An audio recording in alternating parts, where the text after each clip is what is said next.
The Rap Roundtable. Ah, yes. Another Monday night on deck. The Rap Roundtable Monday Night Raw. Y'all know what we do each and every Monday. Whatever's happening in rap, we talk about it here on this platform. Sometimes the most dangerous, sometimes the most controversial. In this case, we got people on Twitter in their feelings. It's always funny how the most opinionated people on Twitter are the most sensitive. That shit is crazy to me. They're the only ones that can have opinions. Nobody else can have opinions. Middle Finger Gift said that 3/4 you guys have disrespected me. I don't want to talk about anything. I'm brother. He took his ball and went home. If we ain't throw the Frank, or if we ain't call you a bitch or a pussy, we ain't disrespect you. You know what I mean? That's how I see it. If I call you a grifter, it's because you're grifting. You know, if Macito said you're in bad health, it's because you were or are in bad health. That's not disrespect. These are the facts. You know what I mean? And then to the point of it all with the grifting sin, with the grifting, I thought about it All-Star Weekend, Busby, if you don't know who we're talking about. When Kevin Durant was going through what he was going through with his chat being leaked, his personal chat amongst his Twitter constituents, right? Busby took it upon himself to leak a 1.5 year old DMs from Kevin Durant.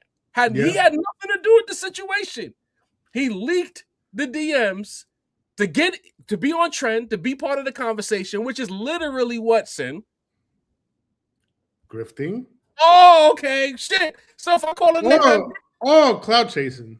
I mean, 1 + 1 = 2, you know? And speaking of clout chasing, we got a heavy topic tonight. CyHi, one of the most lyrically dexterous individuals in all of hip-hop, called his shot this weekend, throwing some darts at J. Cole, the man of the hour in rap right now. The fall off is out. It's leading all conversations, things of that nature. And CyHi threw some darts out there and has people wondering, including myself, if he's clout chasing. And to talk about this situation, matter of fact, I'm being rude. It's your boy Jarv alongside Say the Rap Snob. What up? But whose music is that?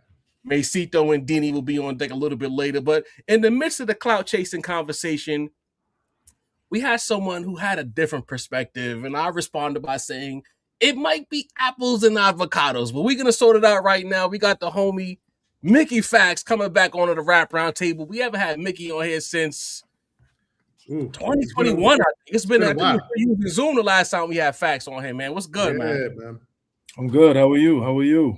Can't complain, man. Good to have you on for a few minutes. The founder of Pendulum Inc., one of the most important people in the culture, in my opinion, pushing the right conversations forward. There's not enough Mickey Factz in the row when it comes to hip-hop right now, so I want to let it be known. Yes, that hat says it right there. Lyrics matter. Amen. We need more people like you in this shit, man. I'm trying my best. I'm trying my best, man. Long live lyricism. I'm trying my best, man. Absolutely, man. We see what you're doing out there. Shout out to I got Leroy Green, who's part of your team. He's been linked up with the Pendulum Inc. family, and we love to see it. We love nerding out about lyrics, and we love people who allow people like you who break it down to the core essence. There's not enough of that happening out here. With all these conversations about disses and album sales, what about the bars, though? And that's where you come in each and every time. But enough of the pleasantries. Thank you. You have a different perspective on the CyHi situation. I think it's a little cloudy. I respect the disses, but I think it's a little cloudy. Mickey, let me know why I might be wrong in having that perspective.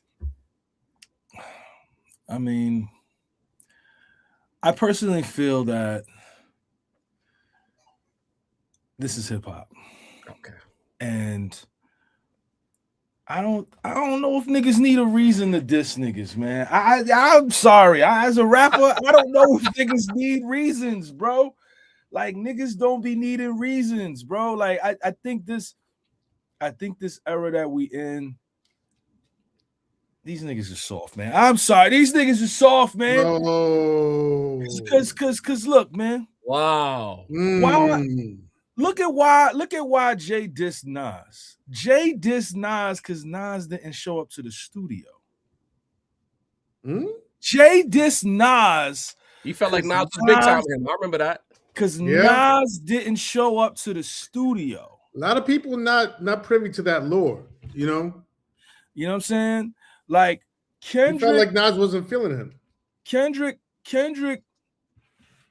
named about 12 MCs for no reason at all. And niggas said, this is the greatest moment of all time.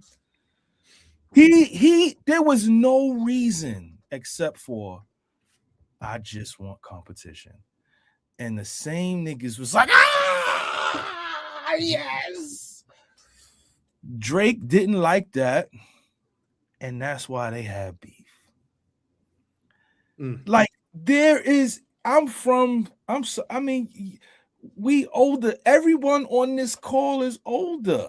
We all got grays in our hair. We remember. We lived through it all. We lived through the Pete Cutter mixtapes. You didn't need a reason to diss anybody. Why do we need a reason? Now, listen, the reason might be clout chasey. It might be 10 years old. But fuck it, I'm with the smoke. I want smoke. Right. I like seeing smoke. But Mickey, hold on. But wait.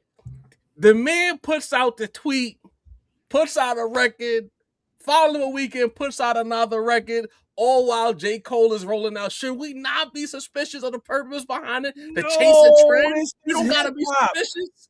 First of all, he said niggas dropped out of college and became lyricists or rappers. J. Cole graduated from college, so he wasn't talking about Cole. The people made it about Cole. J. Cole fans made it about Cole. I watched the whole thing unfold. Now, what I will say, they thought it was you for a second. Not to mention, they thought it was me, but then I said, "What's up? What we doing?" And he said, "Don't get me in trouble with Mickey." That's what he said. So I'm not lying. That's my guy. No, I understand. Don't get me in. That's his exact word. I got the screenshot. These are two Shinobis having a conversation. I understand. Are you saying he don't want that smoke? Is that what I'm saying? I'm saying what he said. All right. Copy. You want to see what he said? I'm asking questions. Would you like to see what he said? I'm good. Okay, I'm just asking because I didn't say he was scared or he wanted to smoke. I'm saying what he said. Right now, in terms of Cole, where CyHi messed up at, and where I can agree with all of y'all, is he fed the trolls. He fed the trolls. CyHi is a quiet guy, like almost too quiet. So to see him every day for like 10 to 12 days interacting with the trolls, I was like, oh, you really like, why are you doing this? Because he went viral. He went viral 2 weeks ago. Yeah. And then to see him like responding to people, and then like I think his ego got the best of him when he said something along the lines of he had the best verse on Looking for Trouble, or he ain't never get cooked on the verse.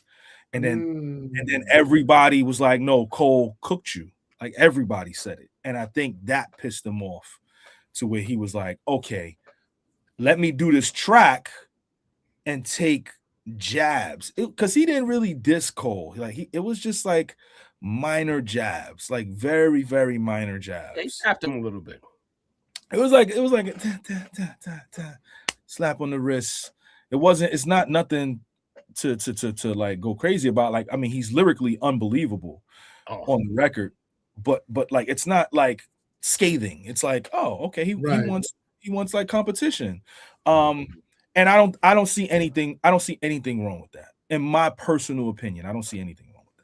Now I respect that aspect, but I guess for me, and I pass it to my guy, Sin, I just feel like in this age of perception being fact, sadly, we can't control that. Once you perceive that something like you're fighting uphill to change that narrative, he's too talented and too gifted of a marksman to where it's like most people are going to look at him, oh, that's the guy that was clout chasing J. Cole when he dropped the fall of, as opposed to him being a top tier lyricist. And I feel like his message is going to get lost because of what people perceive the purpose of being. So I feel like he's playing a dangerous game right now.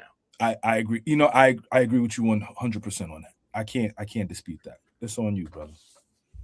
Yeah. Here's my thing on it. I'm kind of mad because originally when CyHi first came on Twitter talking about, MCs or rappers being like, college dropouts or whatever, and learning hip hop or learning how to write, from a college dorm room or whatever picture he was trying to paint. There was a part, and I was here on a live, and there were large parts of that I actually agreed with originally, right? There's a lot of, when we're so far removed. I mean, again, hip hop is 50 years old. When we're so far removed from the era that we grew up in, there's either street artists that are doing whatever they need to do to get out of the streets, or there are, artists that are a little bit more, they do their homework a little bit more, but you can sort of hear that they're doing homework and not totally living it. And so I kind of agree with that sentiment, but then he started putting the records out, and then he started going at Cole, and I'm just like, to me personally, I hate when I'm on somebody's side, and then it starts feeling more like they were saying something to jump on a wagon or get on a trend, rather than actually just saying it because they were feeling it. Now, I'm not saying CyHi's lying or grifting or whatever, right? I honestly feel I think he actually feels like what he's saying. But the fact that he is now going at Cole when he said it wasn't originally about Cole, I don't know. It just now it feels a little bit more grifty. Now it feels a little bit more clout chasey. And I also agree with what Mickey's saying. Like, if you feel a type of way, I would prefer bars to tweets, honestly, or bars to Instagram captions. But I also feel like there's kind of levels to this. Like when Kendrick was going at all of those names, those are all names that he was associated with. Those were people from his class, right?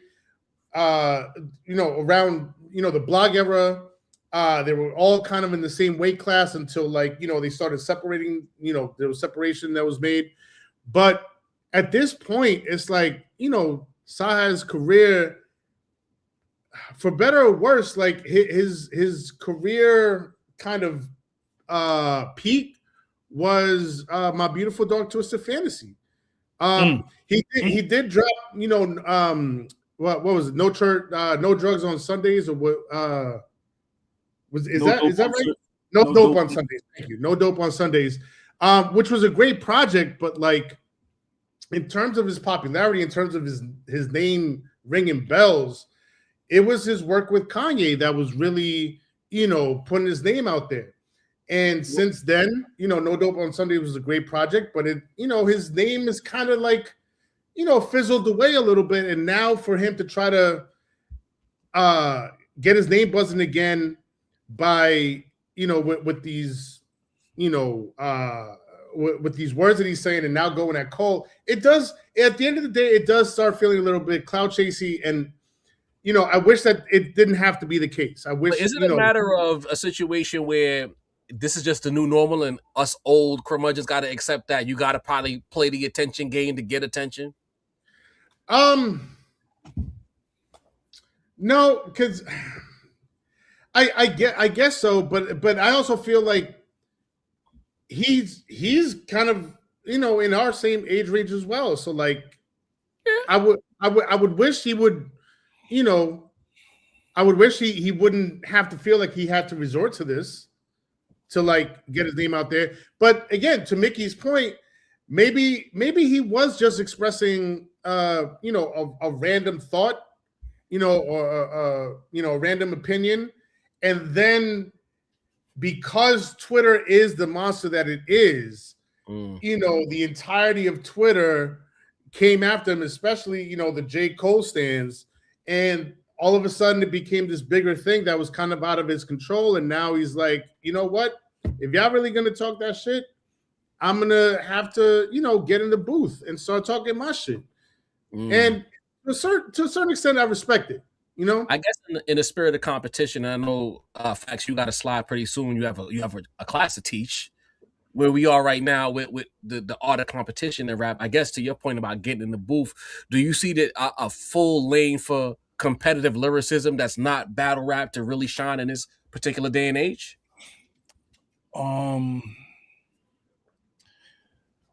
No, I think the fans won't allow it. Fans won't allow it. I think that, again, you know, we came up in the P Cutter era. In that era, he made a living off that era for like 3 years. It was so many disses out, and so many people got their names and buzzes off of that. And we didn't bat an eyelash. It was like, oh, here's another P Cutter mixtape. And that's the only tapes he ever put out was Street Wars. He did Street Wars Volume 1 to like maybe 15 or 20. And everybody was dissing everybody. There were people I never heard of just dissing people. You know? I mean, I guess for me, selfishly, and the Cole fans can get mad at me again, I don't care. I just feel like CyHi dissing the guy that's probably not going to respond. Like, what's the fun in that? Like, if you're going to do it, at least get in the ring with somebody who's going to punch you back, you know, because CyHi's super talented, super gifted. Like, this is almost, to use a cynicism, kind of punching down. You know, he's got his album out. He's rolling out. He's not trying to diss nobody. You know, what's the fun in that? I mean, Cole shot at Little Pump and Diggy Simmons, man. I mean, what are we doing here, bro? Like that, right. to me, like, and that's where the problem lies for me. As somebody who, you know, as an MC, if someone of notoriety and skill set, and it ain't no lil nigga, call you out, and he got the internet on fire, you might have to respond. Like because you responded to Little Pump, and you responded to Diggy Simmons, and respectfully, you responded to Kendrick and then apologized. Like, I'm sorry, I don't know if you should duck this CyHi smoke. I don't. You keep saying you the best in the world. Like, that's what you keep saying. Now you got a nigga that right now. Thank you, Mickey. Now you got a nigga that a lot of niggas know is nice. Not just fans, like other rappers. We know what CyHi does and what he can do. Now you, who say that you're the best in the world, you gotta show me that you're the best in the world. You need to put CyHi in his place. And I don't think he could do it. The vegan Cole fans gonna say you looking for drama. You don't really care about the culture, but this is the culture. Competitive rapping is the name of the game. And people keep coming at me saying I'm stirring up, you know, discontention, and I'm like,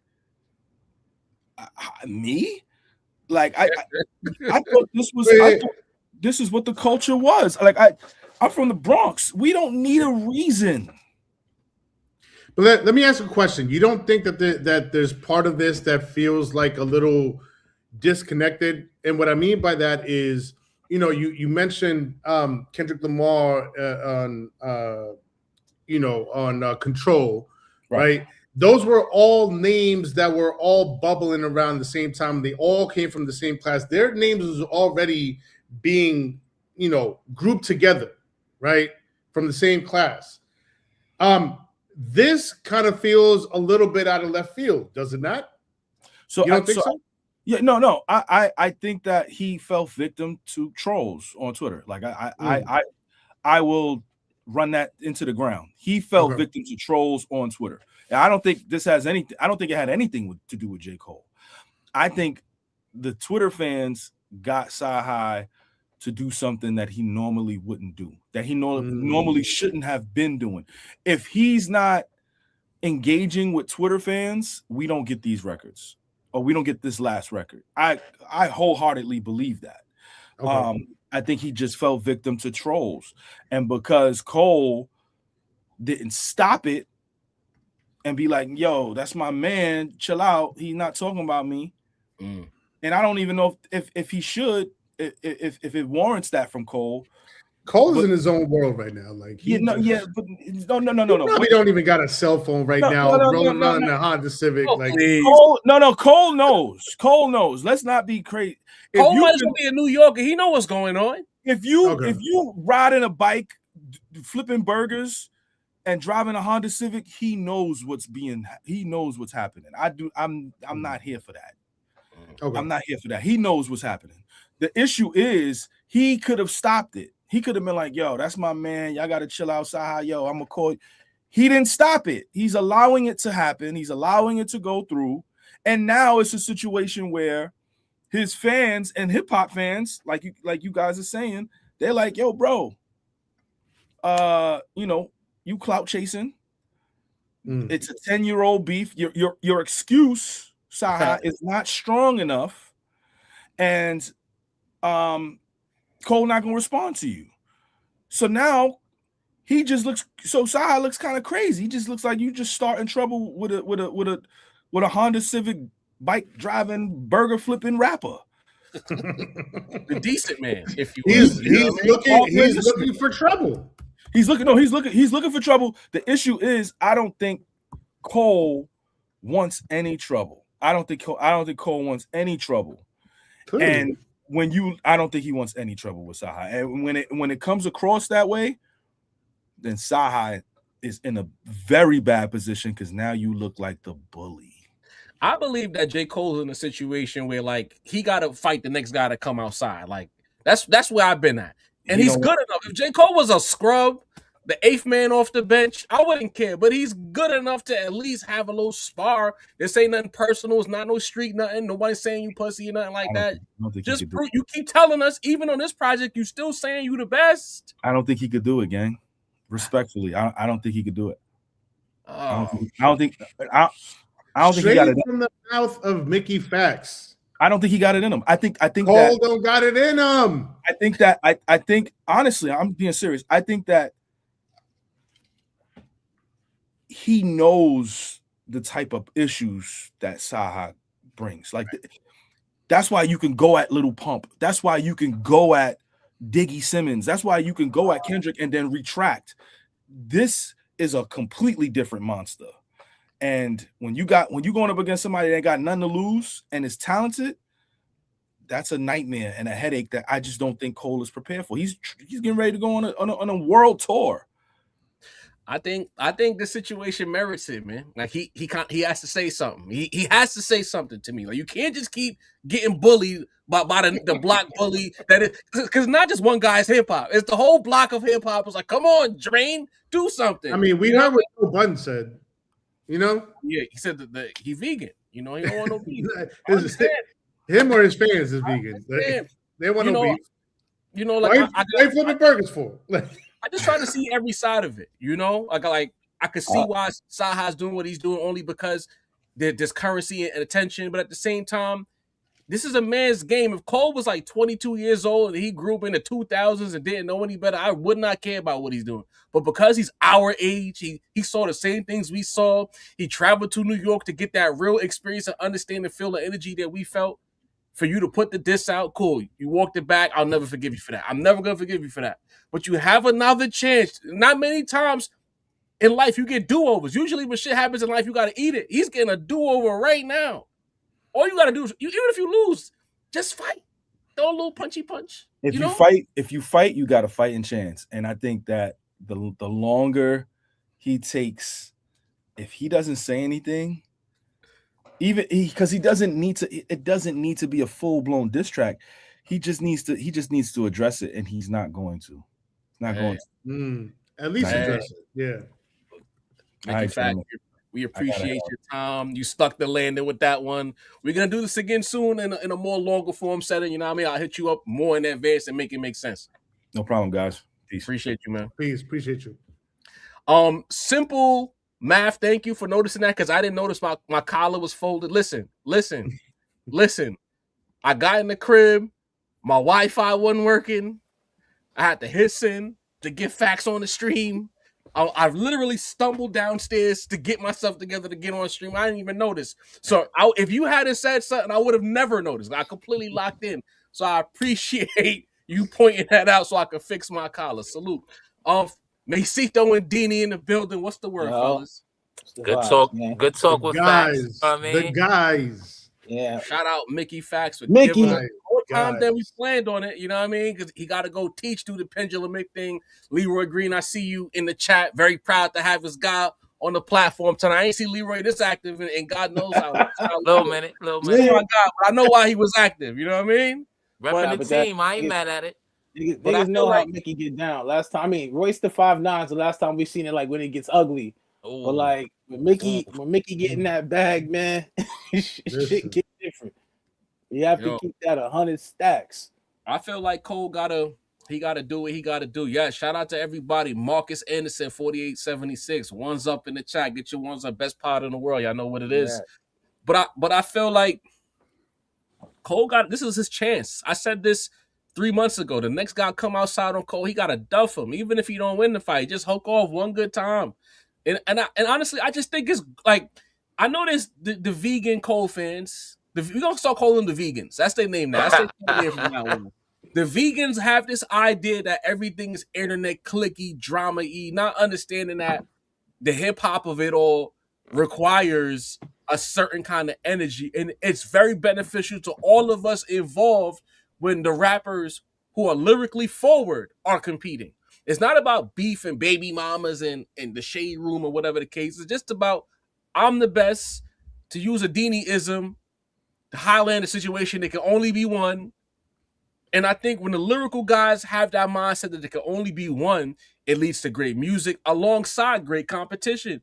So why not just drop a little Lucy and smack CyHi? Even if you lose, as long as you come outside, to me, you have a fighting chance of getting your respect back fully. There's millions of Coles fans. We know they're going to be there. But imagine just getting that monkey off your back. That's all I'm saying. Macito, what's the word, man? What you think about this CyHi situation? Do you think that Cole should hop outside, get off the bike, and come scrap? 1,000%. We just kind of went through a similar situation. I've seen a couple people making the comparison in the Kendrick and Badass situation, right? Mm-hmm. A lot of people also said the same thing. Kendrick doesn't have to respond. You know what I mean? I personally like the sport of it all. And if Kendrick next album cycle comes around and gives a light bar to Joey, I would appreciate it. But the only reason Kendrick had that type of, say in whether he was going to respond or not is because he showed out in his last situation. Jaw, I'm completely on board with you. This is a win-win situation for Cole. At the very least, he gets some modicum of respect back because, like Factz was saying, everybody, whether you're a fan, a fellow lyricist yourself, everybody knows what CyHi can do. He's been known to be a lyricist and not, one of those gimmicky lyricists either that spams one type of lyricism. No, he's an all-around lyricist, been one of the nicest in the game for maybe a decade now. So at the very least, you get some respect for fighting that type of guy. You know what I mean? Sparring with that type of guy. You know what I mean? He gets the win. That's even more. Then he can, even if people like us don't believe it, he can walk around saying, oh, I really didn't battle Kendrick because, it was a friend of mine. I didn't want that static. You know what I mean? He can go around pretending that that's the case. If he obliterates CyHi, he can, right? And just like I say, even if he loses, it's like, well, listen, at least he come outside sometimes. You know what I mean? There's some guys who never want to spar. There's some guys who only battle pop stars and other white rappers. You know what I'm saying? Like, so if you go into a battle with somebody like CyHi the Prince, especially with the situation that Cole has now with his respect and with his, his standing amongst his peers, this is a win-win for Cole in my situation, in my opinion. Dini, the balance. What do you think about that? Should Cole hop off the bike, roll out of this, tuck and roll out the Civic and drop a quick 16-24 about CyHi? Is this a win-win for Cole? I guess it depends on how you want to look at it. I just feel, as far as like tactical advantage, I just feel like J. Cole's just the same way the Kendrick and Joey Badass shit with the tactical advantage it's way up here. So I look at it like they're always gonna be the group of people that be like, if he did come out flaming CyHi, you can say that whole my friendship shit. Shout out to Mace. You can say the whole friendship shit, but it's just gonna always look like you were ducking this nigga. You know what I'm saying? Like anybody else is up, but that nigga. And I think that's more. All they're gonna do is just increase the lure of Kendrick, bro. Kendrick's gonna be the one that everybody didn't want it, but with him. I think J. Cole should chill. I think he should chill. I think he should do his whole tour. I think he should live his best life, and maybe 10 years down the road, like CyHi did, maybe he should drop a little joint. You get what I'm saying? Maybe when CyHi get a little vibe, because you trying to right now, we're not gonna cap. You trying to capitalize on my motion. I dig it. It's cloudy with a chance of rain. Clouty, not cloudy. Wow. You know what I'm saying? I dig it. But it is a capitalization of somebody else's wave. You know, and it's a dope move because there are niggas who may not know that CyHi is like that, who might go listen because he going at J. Cole. Let's go listen. Oh shit, this nigga nice, and tap in and become fans and all that. So I dig it, but it is coming from a source of clout. You get what I'm saying? So if he don't say nothing at all, like it just really leaves CyHi kind of looking like, you know, like the same way when Joe Buttons dropped all them tracks to M and just was sitting there looking crazy.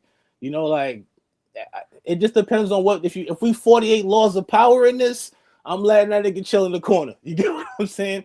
But if I'm trying to regain some lyrical dignity, maybe I'll go the route y'all want to go. But then again, I said, will you appease the fans of the niggas who like, yo, now you want to regain the lyrical dignity with CyHi the Prince? Like, do you want to go through that?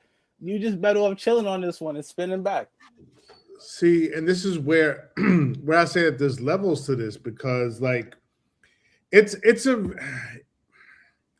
hard line to draw. Like it's a very like murky line. Like, okay, somebody comes out and sends a couple of shots at you, but where are they? Not just lyrically, but where are they status wise? You know what I mean? Like, because that matters. Like to to an Eminem, he didn't feel like he really had to like address a Joe Budden like that. Like as much like Joe Budden sent like how many songs was it? Like 6 songs in him? It was like 4. I remember 4. It was mad joints. That was to Drake, not Eminem. That was to Drake. Say that. That was to Drake, but he went at it with Eminem. Nah, he been rapping out. He got at least 4 joints going that shady, bro. And some content. Joe Budden? Yeah, at least. Shit. Like Joey, you don't remember when Joey was on that tirade, bro? I think when the whole thing with Slaughterhouse was going on and Shade around that time, I think there was some strays thrown Eminem's way of memory. I thought he was already retired at that point. Don't quote me, Mace. Nah. I don't know. Somebody in the chat did the research, but he was fired. But yeah, so like it right now the same way, and we're gonna get to the whole T.I. thing, but like it's just like it's a very thin line between like trying to get your respect lyrically as an MC, going at another rapper, and then it's sparring with that rapper, and then the other flip side of that coin is if the rapper doesn't respond initially, then sending a second shot and a third shot and a fourth shot, like you're doing a lot now, and now you end up looking like, depending on what side of the coin you fall on, you end up looking like either, your fans will say, oh, like, he going at bro and bro's not responding. Like he's definitely, up on this in this whole exchange. Or the other side is, what is bro doing? Like, get a life. Like, why you keep tapping this guy? And he's leaving you on red. Like, clearly he doesn't respect you enough to even respond, And CyHi right now is in a nebulous area in that, in that sort of dynamic. And he could go either way with it right now.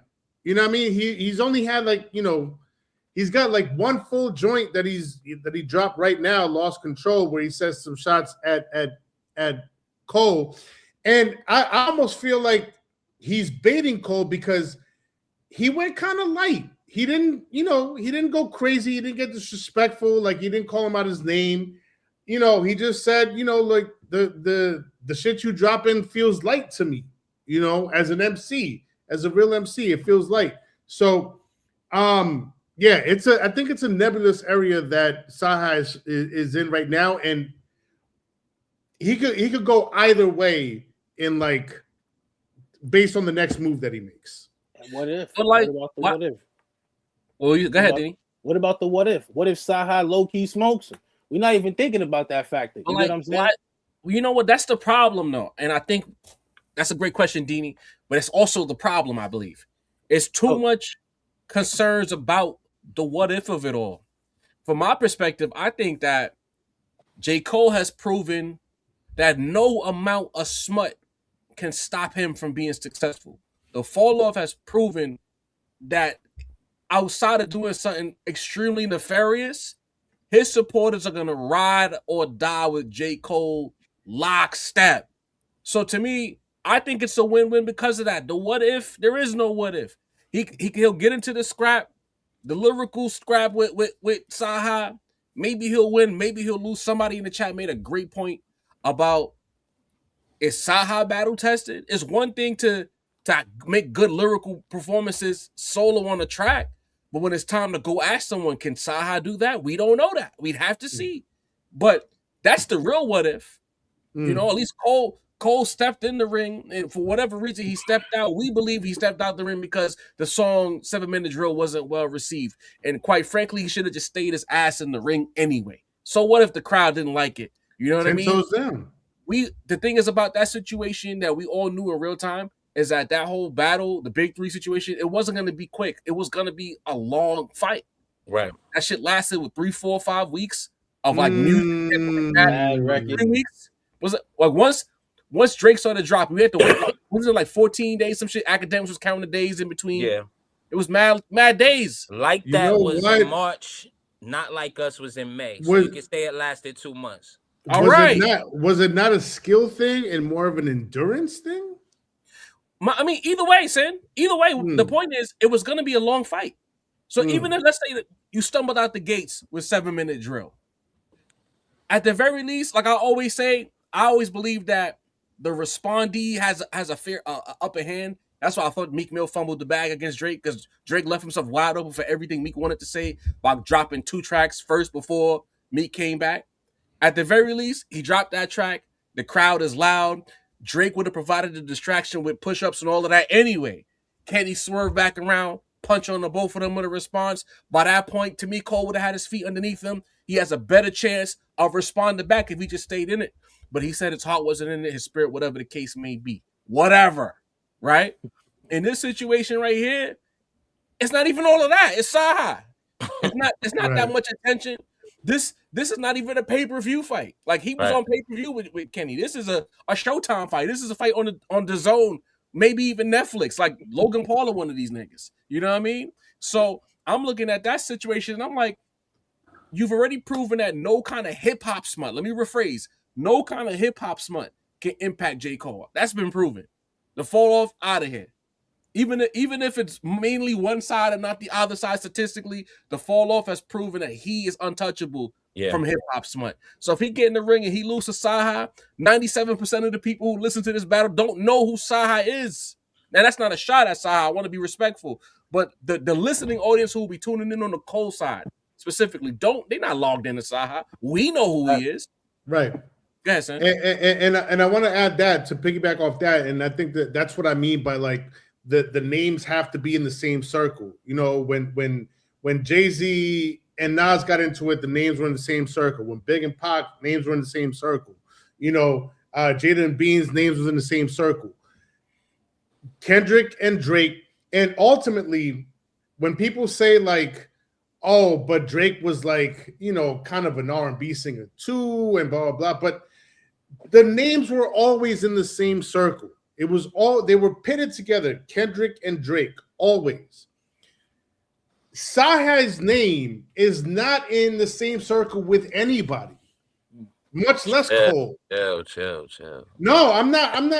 It's not a disrespectful thing. It's just like, so, like CyHi's name. This is what I was saying earlier. Like CyHi's name doesn't really ring off like that. It's been a while since we've heard his name, right? This is what makes it feel a little clout chasey, is that it's been a long time since we heard from you, and now when we hear from you, it only took a tweet or two for you to start throwing shots at Cole, you know? So was that your MO from the beginning?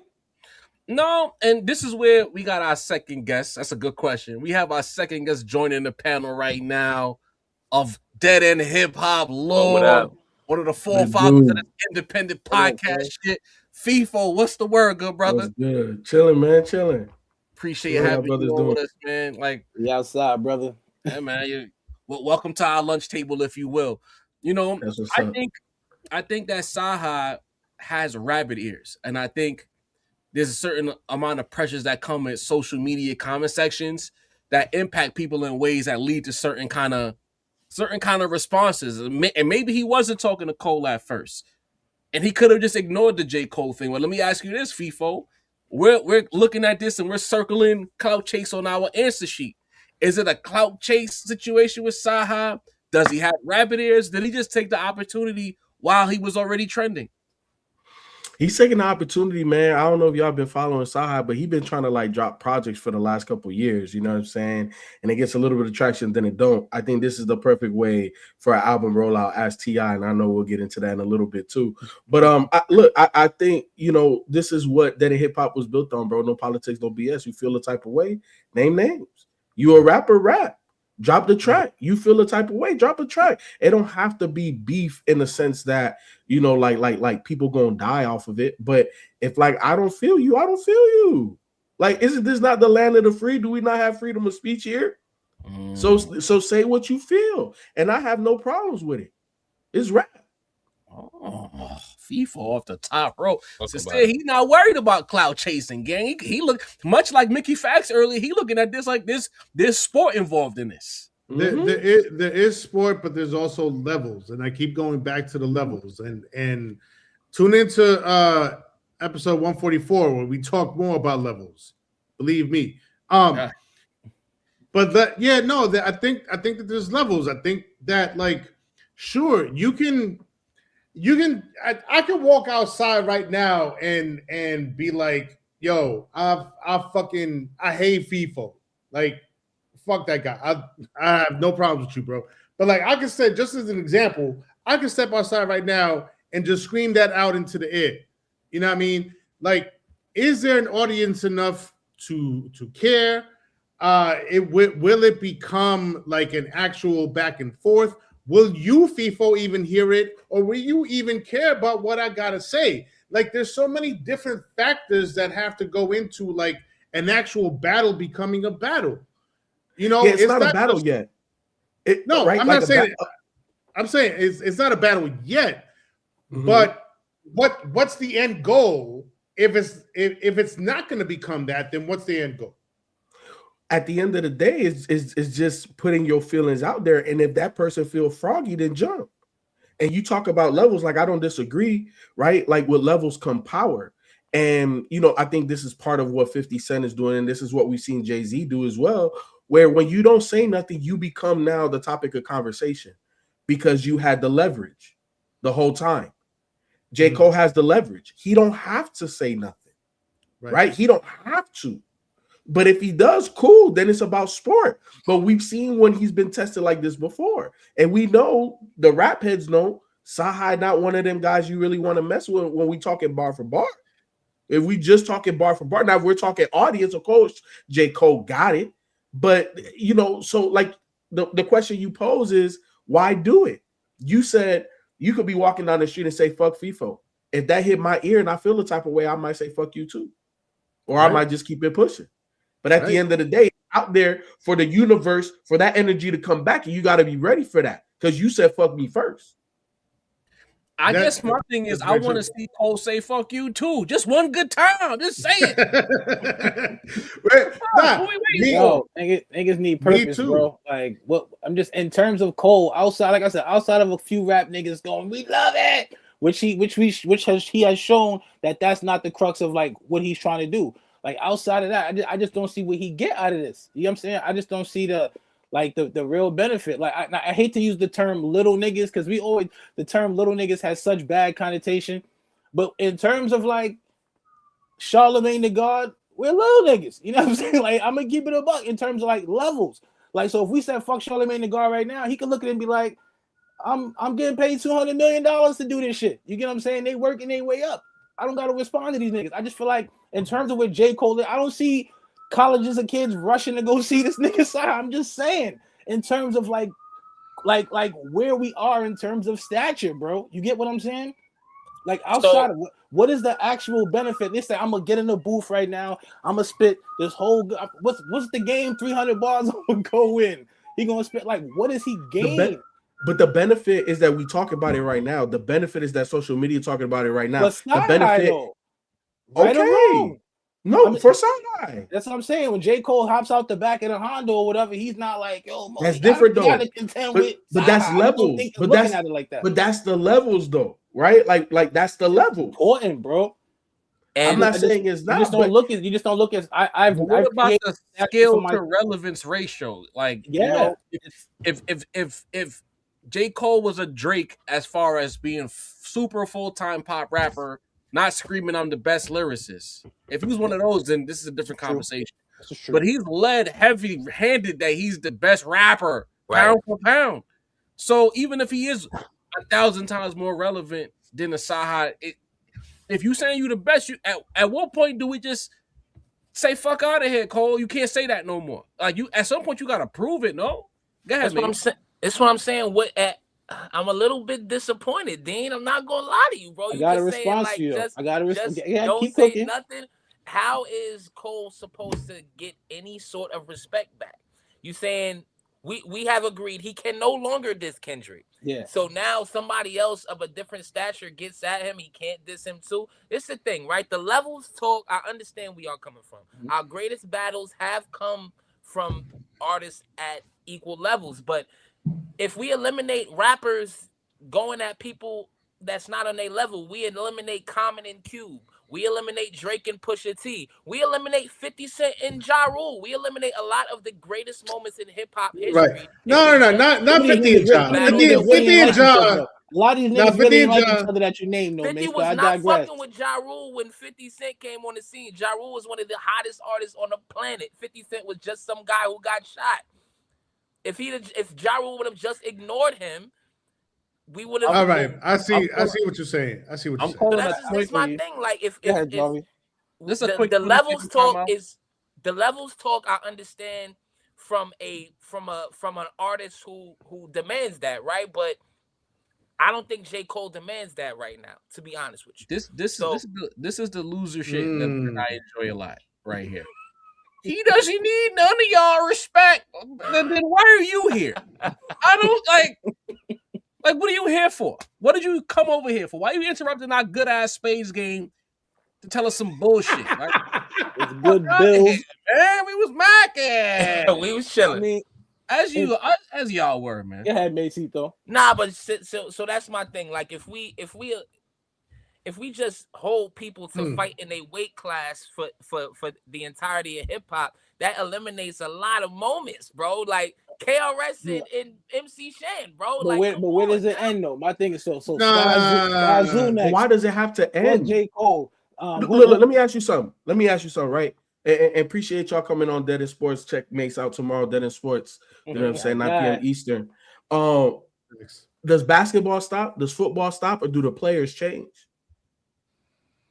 Right? So it don't stop, bro. It's sport. The next wave is coming. The next wave after that is gonna come too. It don't stop. It shouldn't stop. Because that is what made hip-hop hip-hop. I should be able to say what the hell I feel, even if you may not agree. It's cool. It don't have to stop. We just saw 2 years ago a beef between the two biggest hip-hop artists at the time. Drop track after track after track. And I know we're going to get into it, but we just see T.I. drop 4 of them joints. Like, we live in a different era, bro. We live in the content era. It's cool to drop a couple diss joints. Yeah, Can I that's just true. go off the rails 1 second before Sen? I got you. I just want to be a dick real quick. Good. So SGA back again says congrats to a CyHi live. 2 things. We Hey, are live man. every Monday, and if the people are talking about it, we're gonna talk about it. And finally, congrats to my dick not being in your mouth. Thank you. Thank you. The clicks are Friend stand appreciated. invitation. You'll never be seen again. As you were. Man. Yeah, no. So to push back on what Mace was saying, I feel you. It's very good points, Mace. I understand. Like in terms of the weight class, like let's say like the Common and Ice Cube thing like sticks in my head. But Common made a song and then Ice Cube had a problem with it. And he didn't say anything about it on wax, but he said something about it, I think, in an interview somewhere. Right. Mm-hmm. So that was, I guess in that sense, it felt more organic. Like, oh, you said something about me, I'm gonna say something about you, but I'm putting it on wax. J. Cole has not said anything about CyHi the Prince. True. His fans did, and to Feefo's point, this is possibly the era that we live in. The fans coming for you might be enough for you to jump out the window about it, because stand bases are going to stand base, you know. But J. Cole has not said anything about CyHi the Prince for him to now jump out the window about him. And are y'all surprised though? Right? Like, is this not the energy that J. Cole put out the last time he was challenged? Obviously, that was the same weight class, and I agree with you, Mesito. Like everything. Like you got to punch a bunch of weight class to, you know, like if you want to be that guy, if you want to be known like that guy. So you got to knock a couple people that's above you. You know what I'm saying? Pusha T did it. Obviously, it didn't get the fanfare, but let's be honest. Like Pusha T did that. You know what I'm saying? But at the end of the day, we've seen J. Cole do this song and dance. You know what I'm saying? We saw when he was supposed to get in the ring. You know what I'm saying? The what was it, 7-minute freestyle or whatever? It was all right. He wants CyHi though, like does he really want them problems? And that's why I again going back to the levels thing, it applies here because it gives J. Cole the leverage and the power not to have to respond. He don't have to. He's in the middle of his rollout. Now I think he should. I voted in the poll. I definitely think he should. It's hip hop. I 100% think he should. But if he don't, he's shown that before. I think I just look at the situation and I'm just like, if we just brass tax it and we just keep it strictly rap, I think the tourists, as we've called them in the past, have forced us to overthink this more than we ever should. Back in our day, you know, there was no thought. Someone called your name out, or they got a little beside themselves with the bars. The number one guy, or the guy who calls himself number one, had a responsibility to deal with that situation. I always reference J.O. Felony and Jaÿ-Z. That's the one I was thinking nowhere near Jay-Z's weight class in 2001. But he still threw a bar J.O. Felony's way. You're not a felony, you a misdemeanor. And he kept it moving. You're right. Like all this, I'm above it, that's bullshit. If you're of the cloth and the culture, and J. Cole is our age, you gotta get in the ring. All of this, I'm above it all. Like, nigga, ain't no 50 cents here. Ain't no fucking Queen's beef shit. They say it's lyrical sport. Right. But look, in the example that you gave, right? Like Jay just said, like, you know, a couple words and kept it moving. J. Cole may do the same thing. J. Cole, see, and this is the thing I do love about. You know me? Me too. Hey, but look, J. Cole has given himself an out, right? Like just recently in an interview, he was like, you know, I may write another album if I feel inspired to, you know, like I may whatever. So now is an opportunity if he gives one of them features that we know that people knock on J. Cole's door for. You can say a little slide thing, you know what I'm saying, coming out, and then you know, in the very soon future, you know what I'm saying. But at the end of the day, I don't think he has to say. I don't think he needs like a whole verse. I don't think he needs a whole song. I think a couple words will suffice. But at the end of the day, I think that when people take shots, you got to shoot back. That's just my mentality. So here's my thing.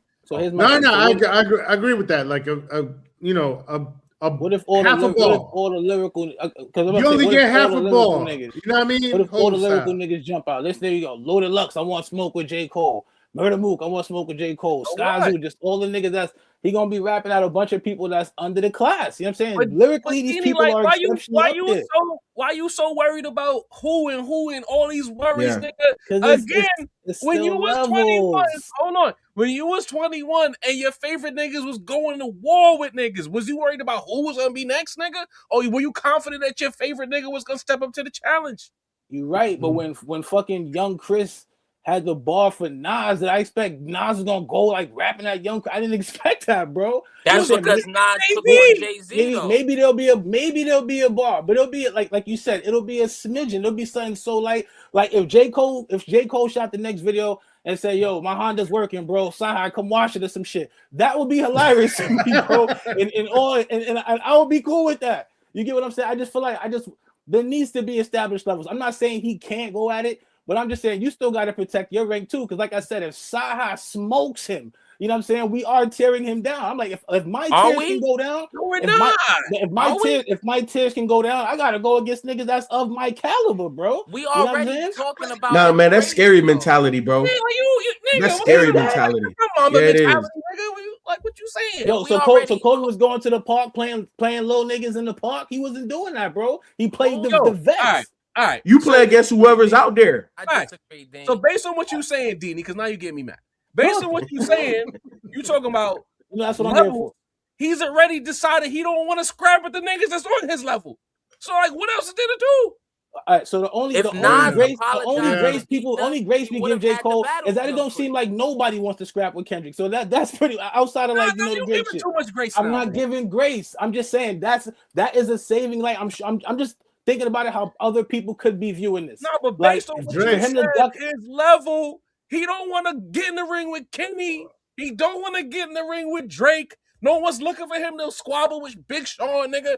Who? Right. Who's it gonna be then? There's no one that you saying Kendrick just shut up and rap? That is the corner that J. Cole has painted himself into. It's true. But what I'm saying is Kendrick is the nigga that just Kendrick is the nigga that just basically has cornered himself off as the absolute boogie, man. It seems like the devil don't want to smoke with Kendrick at this point. You know what I'm saying? So outside of that, who would be a good matchup for J. Cole then? That's what that has enough popularity and skill to make it interesting for the who does he respond to? What's the right layer? You know what's funny? I would take a Lupe. Because Lupe is on that. Lupe has mainstream success. Lupe has lyrical abilities. We've seen what he did against Royce 5'9". He's supposed to be scared about Loaded Lux. I don't want to disrespect Lupe tonight, man. Yo, bro, Lupe Fiasco's a fucking savage, bro. Don't do that. This is I'm not saying that. But if he don't want to go against CyHi, why would he go against Lupe? If you all right, thank you, Mace. Because it's like right now, CyHi's lyrically more dexterous than Lupe. CyHi's lyrically more dexterous than Lupe? No. In a battle, yes. In a battle, I think so. What's the difference between CyHi and Lupe Fiasco as far as notoriety you said? Right now? Right now. Come on, bro. Stop. Lupe can sell out shows. Lupe can sell out stadiums. Lupe can like, you know, stadiums? Okay, stadiums is a lot, bro.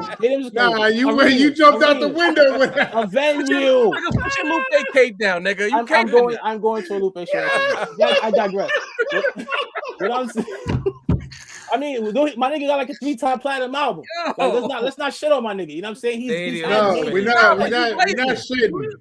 But it's been a long time. It's been a long time since those albums, though. It's been a long time since the Royce the 5'9" joint. But I'm telling you, like, that's Lupe's bread and butter. You know what I'm saying? And it's stadiums is crazy. I digress. But venues, you know, like I've been to packed Lupe shows. I've been at least 3 of them. Yeah. So like I just don't think CyHi could do that. You get what I'm saying? It just because I'm like, if that's the case, we must take on all fades, right or wrong then. Because now there's no levels. Problem with taking on all fades is the question. You're gonna be a long-winded nigga taking on every single fade that comes your way. If a podcast comes out right now with three followers, I'm saying kiss ass, bro. And I'm out of here. We're not the guys to ask that question because we'll argue with anyone. You know that.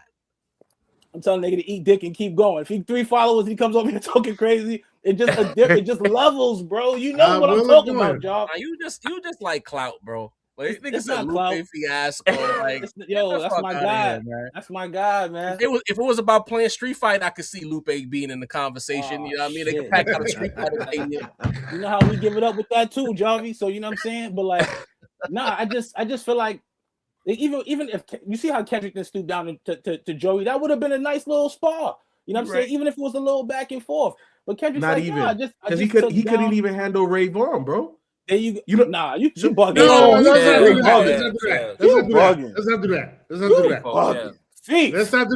not do that. Feefo, them Diddy bars wasn't it, bro. Them puffy bars ain't hit, low key, Ray Vaughn ain't been the same since that battle. Low key. You know what I'm saying? He's still working though. No funny. I ain't gonna do that. He's working, but I will say this. Joey and Ray Vaughn was a good spar. Took on the coast. But like seeing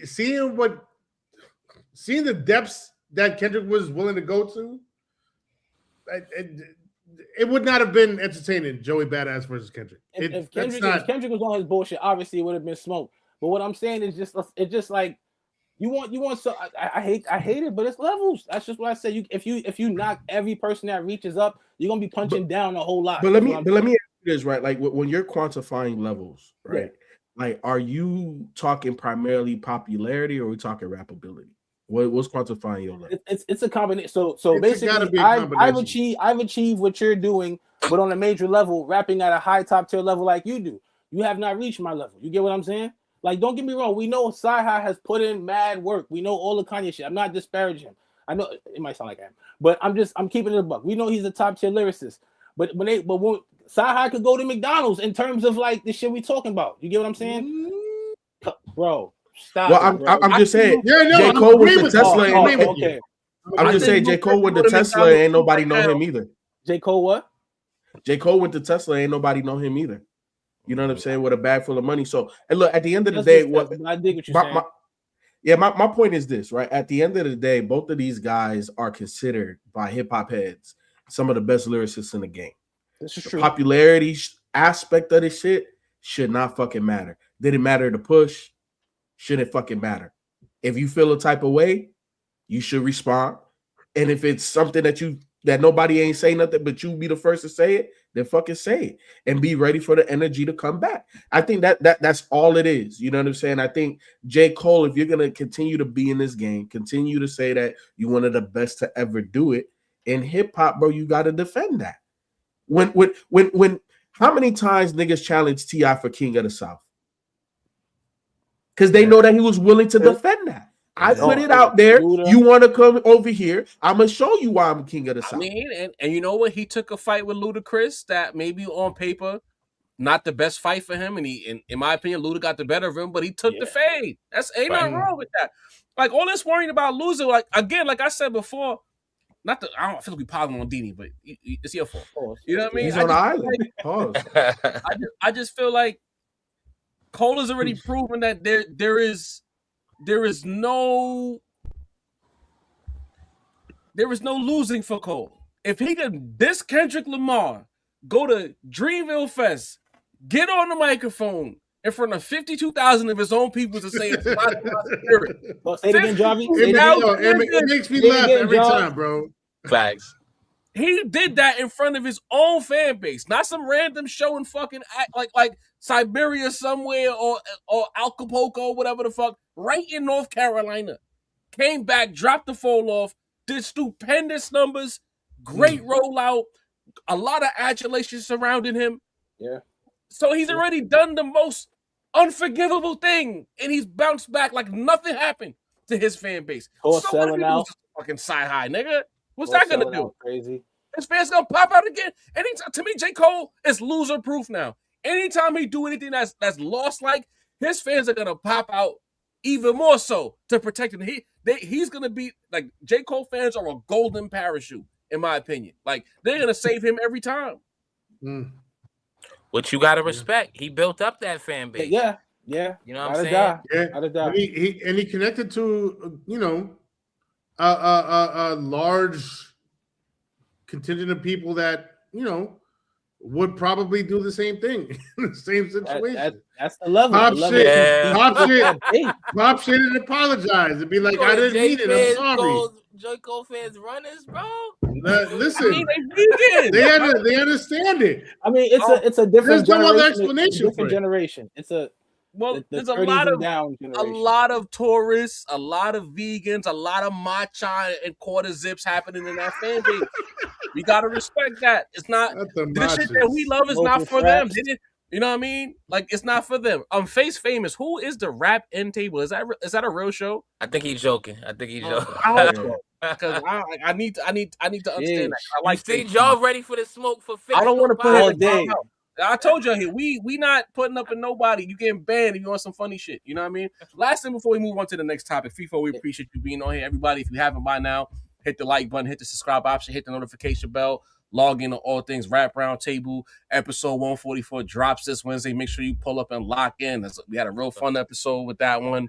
Good conversations. We ended up yapping much longer than we planned to, but that's what happens when Mesito wasn't there, so there was even more liquor to go around, and I think we drank it. Sorry. We got to talking. It is what it is. This guy, CyHi, took a screenshot of a young lady named Stephanie, and I think this was a bot account, and it might have been him on a burner account defending himself. But the tweet was like, was y'all not just praising Cole for dissing a nigga who dissed him 14 years ago? The fuck? CyHi literally kept it bars. I don't get how y'all Cole fans started with him over a effing tweet, and now y'all crying. In what universe are we living in? Y'all the main ones on this app every day comparing Cole to any and everybody. Cole treated everybody and apologized, and y'all keep making him the victim. Y'all was just clowning Drake and Kendrick when Birthday Blizzard dropped, claiming he was shooting at them both. Once again, Cole gets a pass for bars. Don't jump in. Nobody else mentions talking about Cole the best. The problem with a lot of you niggas is y'all used to this era of hip hop, so y'all thought jumping in this nigga's mentions and trolling him for a fucking week straight wouldn't result in a rapper rapping. So he screenshotted this and posted it, but I feel like this is him. You know what I mean? I don't think a Stephanie wrote this. This is very aggressive language. You know, this very a lot of testosterone in that situation. And you know what? I see both sides of that message right there. Because J. Cole fans really like they the most sensitive yet aggressive fan base. They wanna call you stupid, dumb, and unintelligent and whatever the case in defense of their favorite rapper, while simultaneously acting like he didn't do the biggest sucker move in the history of hip hop. Like, this is no hyperbole. Dropping a diss song that comes out on Friday and apologizing for it on Sunday at your festival in front of 52,000 people. It is the weakest move in hip hop history. The end. And I ain't never seen a Cole fan say, you know, that shit was corny right there. We spent more time with Cole fans attacking us, telling us that we're too hard on J. Cole and we just want to see rap beef, as opposed to your guy doing something that's really fucking corny, right? But at the same time, I don't blame CyHi for making this burner account and being Stephanie and saying that, because you can't troll niggas. You can't. This ain't that. And I wish, that's how I know J. Cole attracted a particular kind of audience. And yes, to the person in the chat, we know what gentrifying means. We're using it in an analogous way here, okay? A lot of gentrifiers, a lot of people who wasn't listening to DMX in 98, they wasn't listening to Woo in 93, shit like that listen to Cole. You'll probably open up their playlist right now. You can steal one of their phones because they're not going to fight back. You know what I mean? The shit would be J. Cole be the only rap in their playlist. Everything else is like some pop top 40 shit. And they have a lot to say about rap affairs. Like, you can't, either you gang or you not gang. You know what I mean? If you hip hop or you not hip hop. And if you know you're in your heart, you're not hip hop, then you got to stay out of our conversations. We're not talking the same language as you. Sincere the rap song. What you got to say to that? And I'm sorry, you said a lot. Just basically streamline it for me, please. Long story short, the whole idea that CyHi's not wrong for making a burner account, defending himself from the overly aggressive yet passive aggressive J. Cole fans. All right. So first of all, that's purely speculative. I want to protect this. I'm putting that on. We don't. We don't know. We're recklessly speculating, but I'm putting that on. Recklessly speculating. There could very well be a Stephanie out there that said all that. But I do kind of see both sides, you know.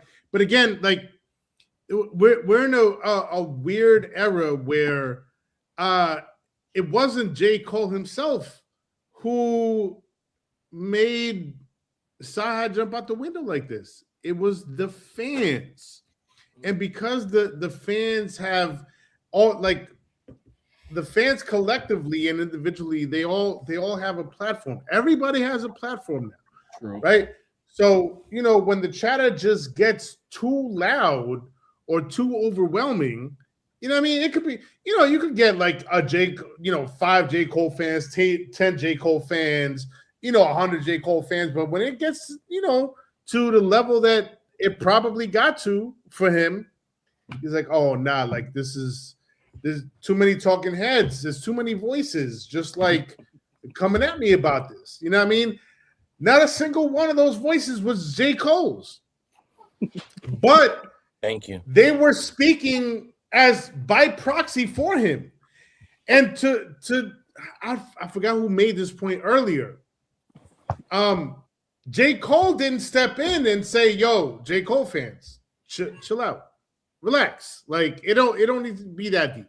You know what I mean? So J. Cole's living in his own fucking world, driving around in a Honda Civic that's breaking down and then, getting it fixed and then shooting a video in the parking lot. But the J. Cole fans themselves are the ones that drove him to that. And that's a weird place to be in. Like we don't come from an era where like it's the fans that made you do something. You know what I mean? You do something in like in advance of what you feel the fans might say. Ja Rule just dissed me. You know what I mean? I better get out ahead of this before the fans say something. But now we're not trying to get out ahead of the fans. These artists are directly responding to the fans. CyHi is directly responding to the fans. And that's a weird place to be in hip hop, honestly. Why? So why? Why? Because what that does is it levels you up when you can talk directly to the people that support you. You know what I'm saying? And I think it's a great place in hip hop to be. I think in business, regardless, being able to correct or to communicate so directly with the consumer of whatever it is that you do. Now, I think that with anything, right, since like there's pros and cons, but I think that the pros in this situation outweigh the cons, because at the end of the day, right, like if we're talking about monetization, we're talking about levels, you know what I'm saying? Yeah, J. Cole is on a higher level on all aspects than Currency, but Currency's level is very high because of that base that he has, because of how strong that base is, right? So I think in hip hop today, because of social media and because of being able to directly be influenced by the fans, I don't need J. Cole numbers. I don't need Drake numbers. You know what I'm saying? So you have power there. So that levels you up depending on how you have curated that fan base. And that's part of J. Cole's power, right? Like think about if J. Cole's fan base was literally 200,000 people. That would be arguably one of the most loyal 200,000 people in the US worldwide, because we already know that it's bigger than that, and they are that supportive already. So that base and being able to talk to your people directly and react, you know what I'm saying? Because now I'm not guessing. I know exactly what they want. They're telling me exactly what they want. Think about this, right? Like singles, right, aren't necessarily chosen anymore. You put a couple of joints out and you see what the market tells you, and then you put the money behind the one that moved the most. Like you put 5 joints out there and you put the same amount of money behind all of those 5 joints. Whichever joint moved, that's the one that you jump on, right? You didn't pick that no more. This is not the lead single, quote unquote, what it used to be back before we had data. You know what I'm saying? And the way that we can get data now. So I think this is perfect. I love the fact that hip hop artists can talk, that hip hop artists react, that hip hop artists, you know, because it's not about quote unquote hip hop. It's my base. I'm hollering at my base. I understand that for J. Cole fans. My point though was that CyHi is reacting to J. Cole fans. He's not reacting to his own fans. He's reacting to J. Cole fans. Right. You know, that was my point. You're reacting to the negativity of an onslaught of the other side. You know, from Cole's fan base when Cole hasn't said anything. That was my point. No, I feel you, but look, as somebody that has created content that was not necessarily Cole friendly, the motherfuckers come quick and fast. Pause. But they come for your neck. They come for your neck. You know what I'm saying? And we had to make a whole damn another video just addressing them. So I understand the predicament that CyHi is in addressing them damn fans because it's a crazy fan base. But in that video, my fault, Sam, but in that reply video, did y'all say fuck Cole? Or was it an explanation of why y'all felt? This is the thing for me, because Sin, you make a great point with this. Don't man, fuck the vegans, Mace. That's what I'm saying. Fuck the vegans. But my thing is this though, bro. The corniest shit ever in the last however many years is this whole, well, I have no issue with this guy, but it's his fan base. That's so fucking whack to me because it's really just a mask about how you actually feel about this person. Like, I get it, right? Biggie fans couldn't tell Tupac how they felt about him. You know what I mean? So you know, back in the day, it was just straight up. But think about what's going on right now. Kendrick said what? I hate the way that you walk, the way that you talk. He said, I hate you. He didn't say, hey, I hate that your fans think you're the GOAT, bro, so I'm going to diss you. That's the corniest, wackest shit ever. Right. It's passive aggressive. It's basically saying, no, I got no issue with him, but the fans keep getting at me. Yes, every rapper, every ball player, every podcast, every actor's fans think that they're the GOAT. That's just the fucking way things have always fucking worked, especially in the last few years. So if that's not, this is a complete lie by CyHi, and he always wanted to diss Cole. That's why he came out even saying the shit that he did. That's why he can't even wrap himself around supporting Kanye, the king of the college dropouts in his career. CyHi is fronting. That's why we don't respect it. We respect the lyricism. We respect somebody coming outside like the P. Cutter days, like Mickey Factz was saying. But if CyHi the Prince cannot be honest that, hey, I think I'm better than Cole, so I want to diss him because everybody else is dissing him. That's what's really going on. Can I be a jerk? Real about you respect it more, at least, right? Can I be a jerk? Matter of fact, we got sound effects for that cook up. But isn't J. Cole passive aggressive too? Maybe he just playing Cole game. He passive aggressive, as you ask me. But we gotta move on. We can talk about Cole for another 60 minutes. But I think the people, they've been patient with us having this conversation. Fuck SGA. I hope he trips on some ice. But you the MVP this year though, bro. Hey man, I'm trying. I'm talking about SGA. I'm taking Cunningham. I'm taking MVP. Like real quick, it's like low key funny because like we're not going back there, Dini. We moving on. That's a great point. Actually. Moving on. 50 Cent versus the Harris family. At this point, that's what it is, ain't it? It stopped being 50 Cent versus T.I. in the middle of last week. A week ago we got in trouble here. But I got us in trouble because I said this feels like a rollout. The whole situation felt very rollout-esque. T.I. put out a single, put out disses, versus talk, snitching allegations. It felt like the quintessential rollout. The chat, the comment section, some of them hypersensitive. Didn't even realize that I picked T.I. to be 50 Cent in the verses. Told me I got to do the knowledge on T.I. Listen to his music. They didn't even know that I got T.I. in any versus scenario that involves 50 Cent. They made me feel like maybe I lost the plot. So I'm here to say that I found the plot. Forget the albums, forget all the rollout. It's all about competitive rap. Yes, that's the narrative. Is that what we seeing on the interwebs? Okay. So with that being said, in the sake of keeping the same energy, and how much I hate that phrase, nevertheless, because the same energy is not required. If a whole family is jumping you, sons, niggas even doing like alternative disses, was that a real thing or was that AI? I'm not sure. You know what I mean? But nevertheless, the Harris boys have gotten all over Curtis. And I don't think there's an Instagram post that can get him out of this. I think he needs to come outside. At this point, you like the bully routine, like no one has ever jumped on 50 this way. He has to come outside. That's where I'm at with it right now. Fuck all the Instagram shit. You got an album to sell. If 4 niggas is beating you up, you got niggas who never made a good record in their life dissing you, and the disses are good. You got to say something.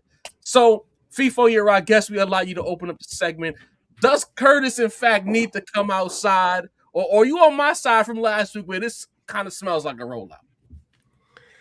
Look, it part of it is a rollout. You know, at the end of the day, it's smart business in 2026. You know what I'm saying? To be able to get your name buzzing and people talking before you even drop what it is that you want to drop. So I think it's good business, number one. Number two, I think that we've never seen this type of attack, right, before.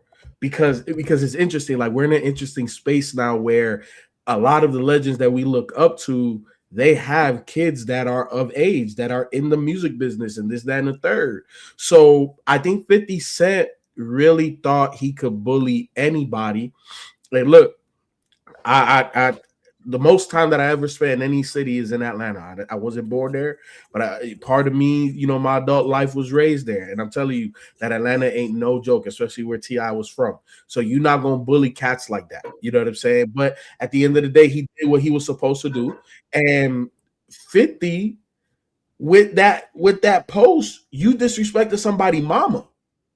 Right. And them boys have the assets and the resources to say something to you directly, you know, so that's different, bro. Like, we've never seen that before. So my thing is this, and we was talking about levels and power, this, that, and the third, no pun intended with the power joint, but you gain power by not saying anything, and that's typically what 50 does, right? Like in terms of like rap beef, right? Like he's not gonna go back at you in this stage of his career, but he can't. What's he gonna do? What's he gonna do? He's not gonna out rap T.I. in 2026, right? Like, he's just not. I don't believe that. I don't believe that that's what's gonna happen. Also, what's his angle? I'm bigger than you. I got this, that, and the third. They gonna come out with Miss Jackson on the t-shirt again. Like, he has no out. There is no music. There is nothing he can do. He's gonna stay quiet, and I think that's his bet. I think that's his only move.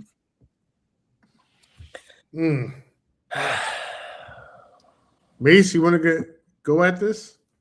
Listen, the thing is, 50. No, I gotta disagree. I got not with you, Feefo. I honestly with y'all, and I think you don't get off your square, y'all. You was 100% right. Yes, this was an album rollout. This was a clout chase. The whole family got disses ready. The same family, all the cast members of the reality show Harris member team. Like, come on now. You were just begging the man for a verses, but then a week later you telling me all the things that you hate about the guy. Like, yes, it was a clout chase. It was a album rollout. It was a, hey, I know culturally a lot of people hate 50 Cent.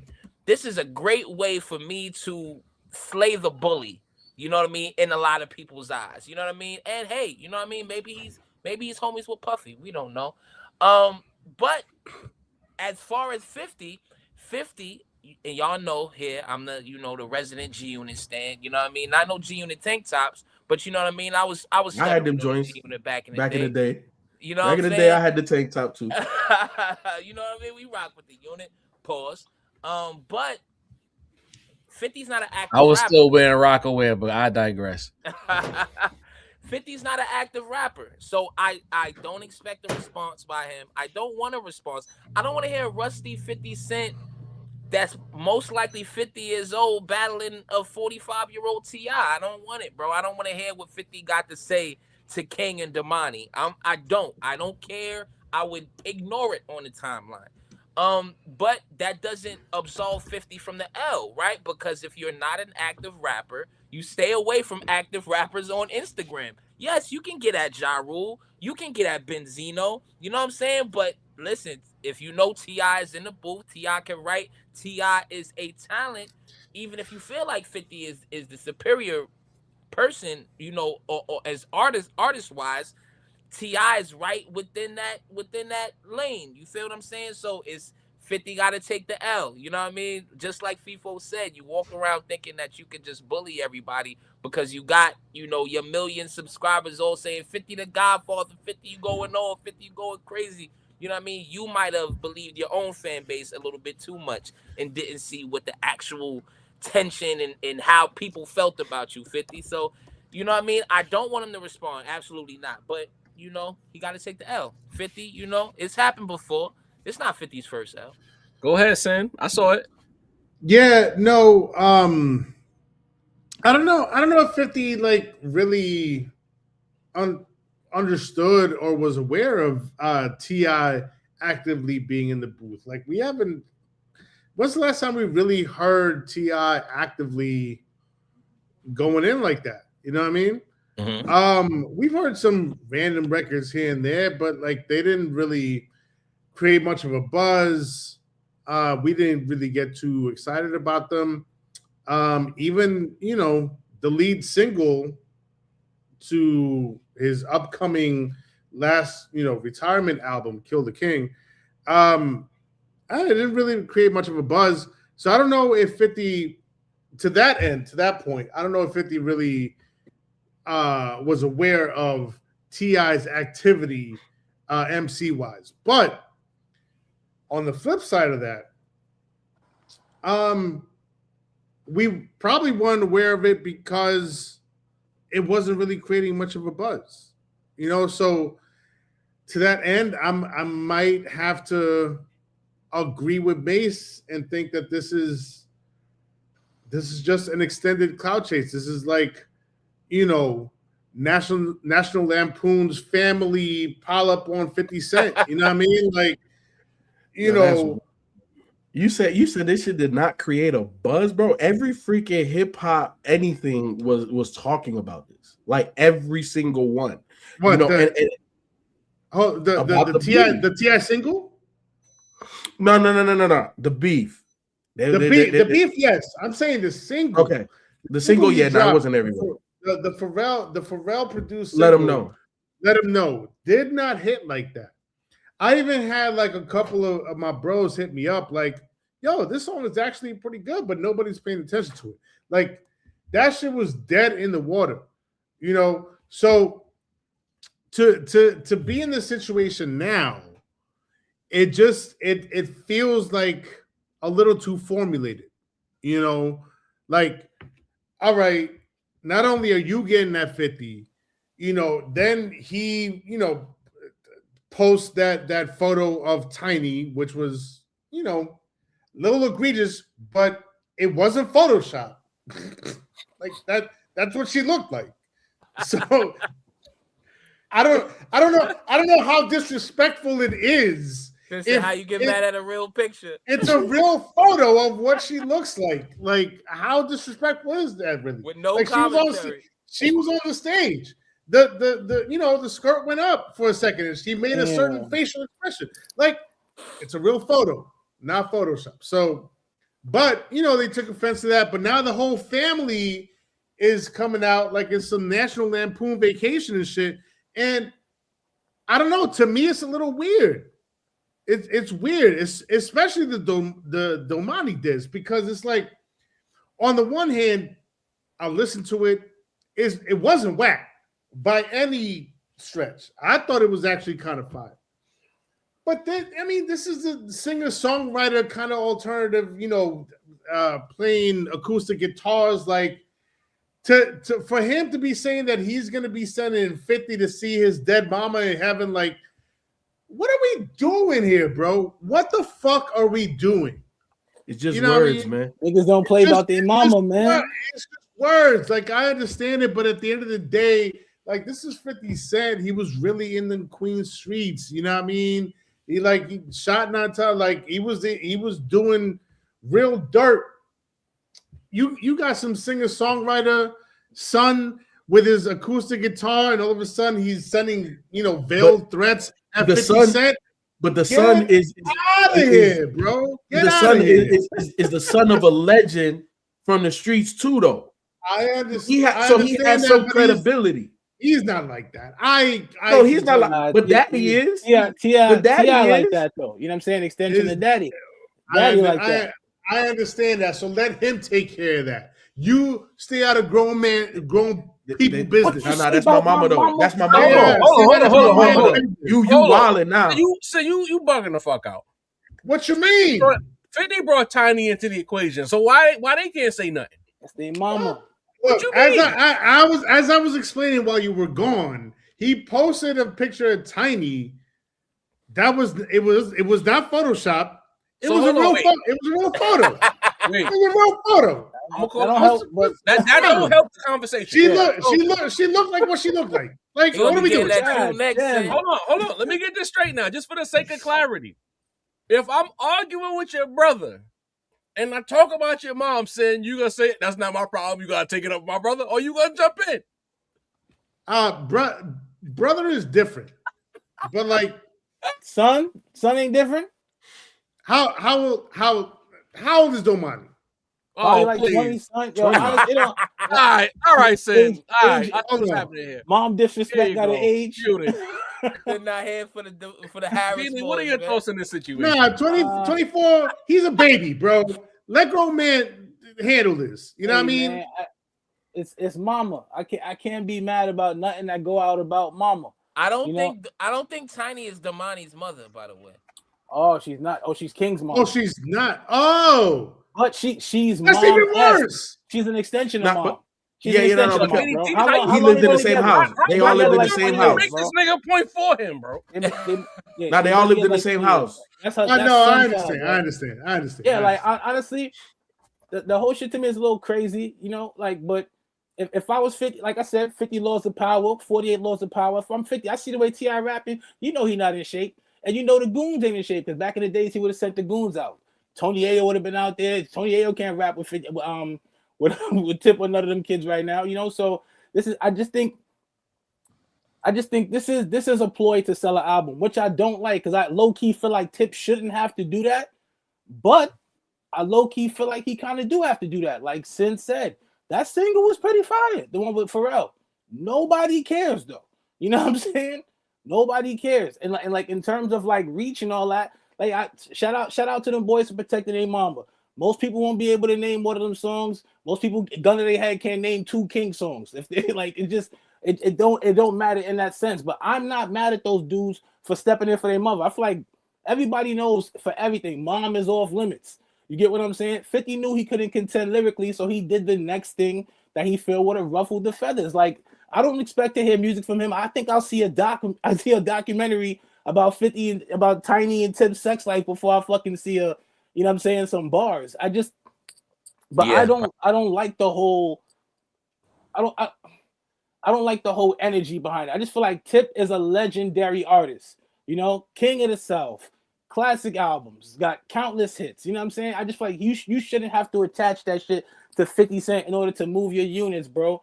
And I feel like if I was 50, I probably would just lay low too. Let's see what this album does without no assistance from me, no push, and then maybe after that we could rumble in the park, whatever. But like the thing with before, like the thing with CyHi and Cole, I'm not helping you help you, nigga. You know what I'm saying? You sit there, you fight yourself. What's my son name in Boys in the Hood, just throwing up punches? Oh my good, Cuba Gooding Jr. You throw them punches in the corner, and I'm gonna do what I do. I got shows. I just think 50's not there no more. We would love to see that. We would love to see that in terms of 15 years ago. There you go. Like Pacquiao and Floyd. Not right. what we got at the end, but when they Factz. were both at their primes.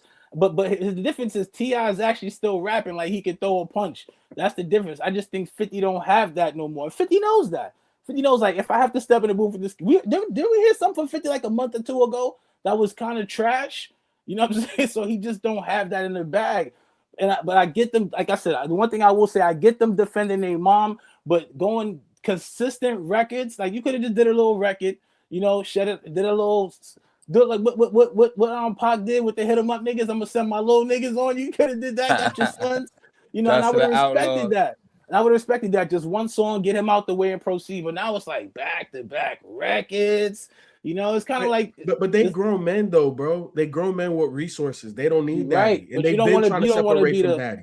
But you don't want to be the nigga standing outside holding a boombox looking crazy, trying to get shorty attention while you're not paying you no mind, though. You know what I'm saying? You don't want to do that either. I just feel like what they're trying to solicit out of him, I don't feel like they're going to get. They're just going to get more memes, more disrespectful shit, more old escape pictures. They're just 50's not in that zone. I'm not protecting him. But 50 already backed down, though. Like he actually scrubbed the yeah, exactly. He backed down, pun intended, and he scrubbed the social, bro. If he scrubbed, look, bro, out of all the rappers that talk shit on social media, bro, 50's number one. That's bad. You made that dude clear it out. Like that they did something. No, absolutely. You know, at the end of that's why I was saying, like, last week I felt like I lost the plot because it was like, all right, bet, roll out, cool. We know how disc records do increase streaming and interest in music. We understand that. But beyond the rollout, if these young men felt like, all right, and Sin made a point at the end of last week's stream where it's like maybe T.I. was trying to roll out and then, you know, he stuck his hand in the business a little too far in and he got stung with that tiny post.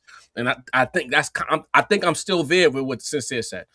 But once these young men feel like they mom, stepmom, whomever, if they got disrespected, then they ride out. We definitely don't want to hear tiny rap. But if the rest of these guys are capable of doing something, and if it helps Pops move some units, by all means. And you know what? In this era, doing one song is not enough.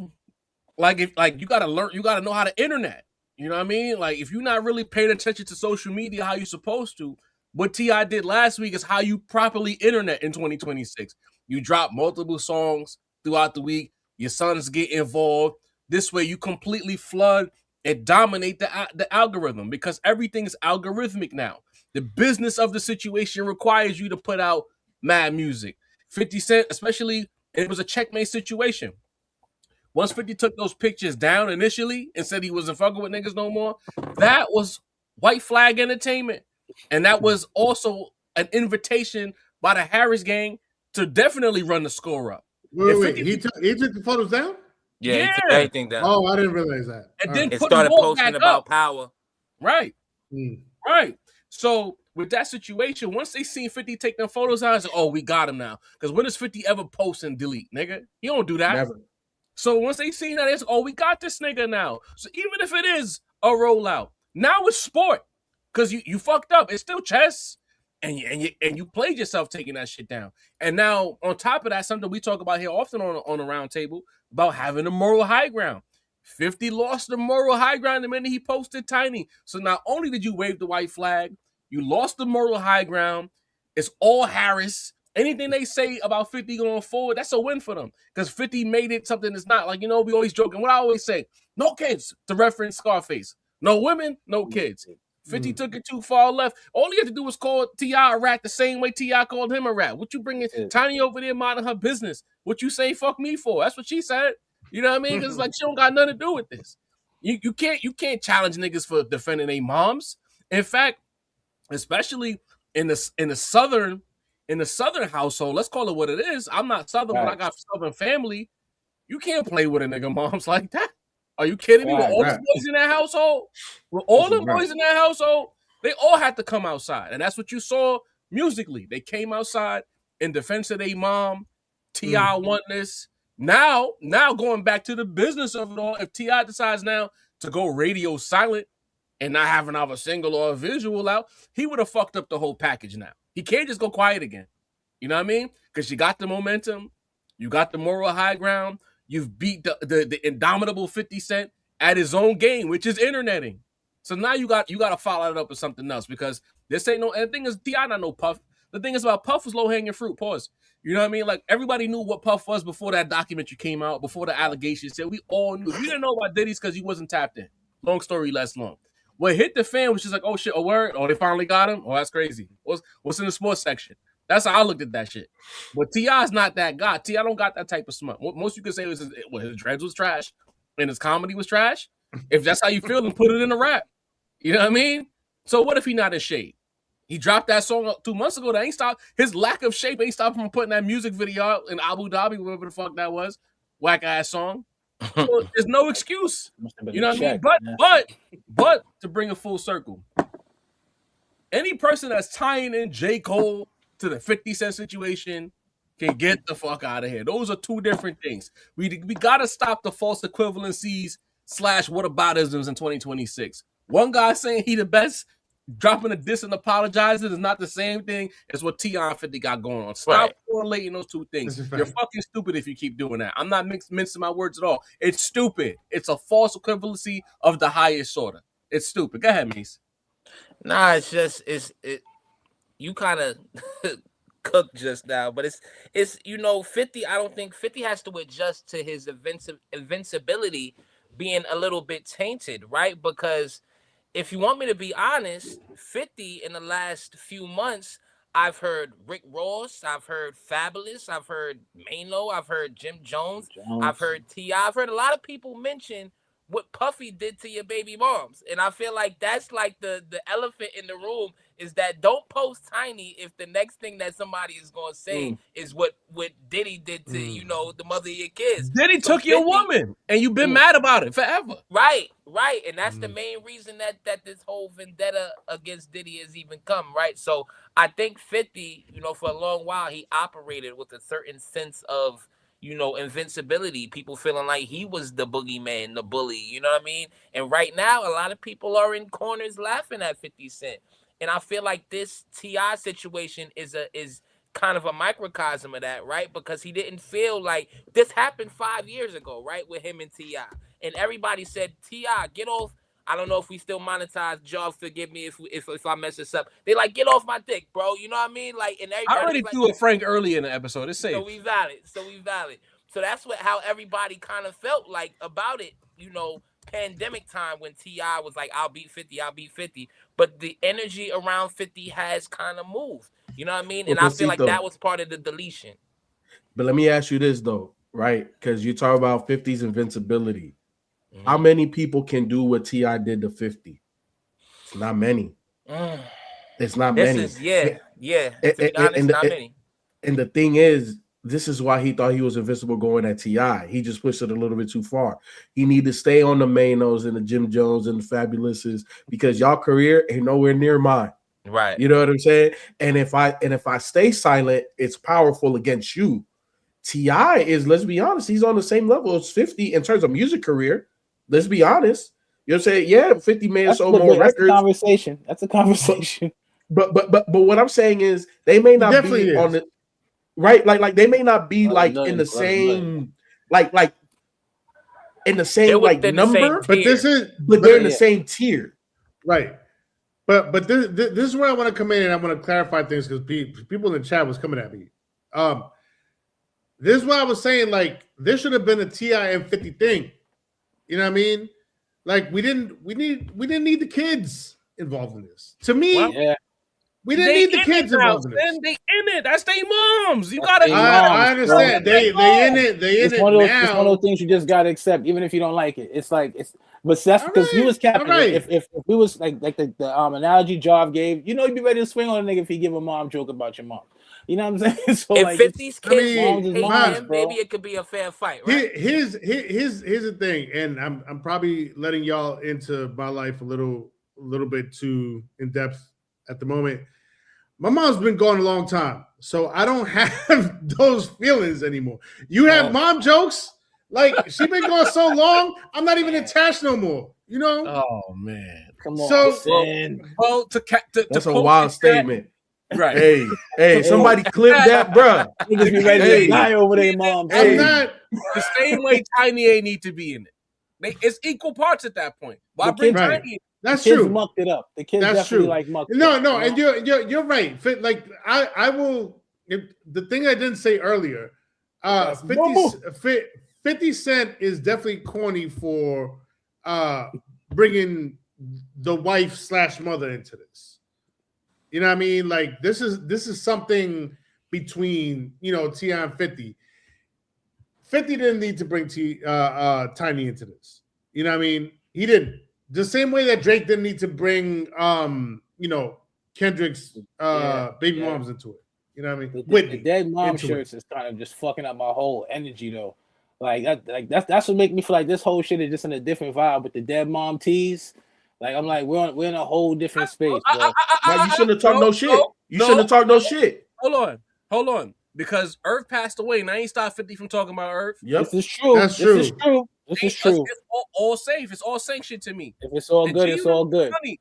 But between what happened with Tony Yayo, Uncle Murder, and Ja Rule on that jet, where they first tried to spin it like they packed Ja out, but then the video came out and Ja was whatever they was with, and they never moved. They was just on pillows. Now this situation with 50, there's some massive dents in that G-Unit armor. I gotta call it what it is. They're looking kind of funny in the light right now. You know what I mean? Do it matter 2026 do it matter like 50 old niggas?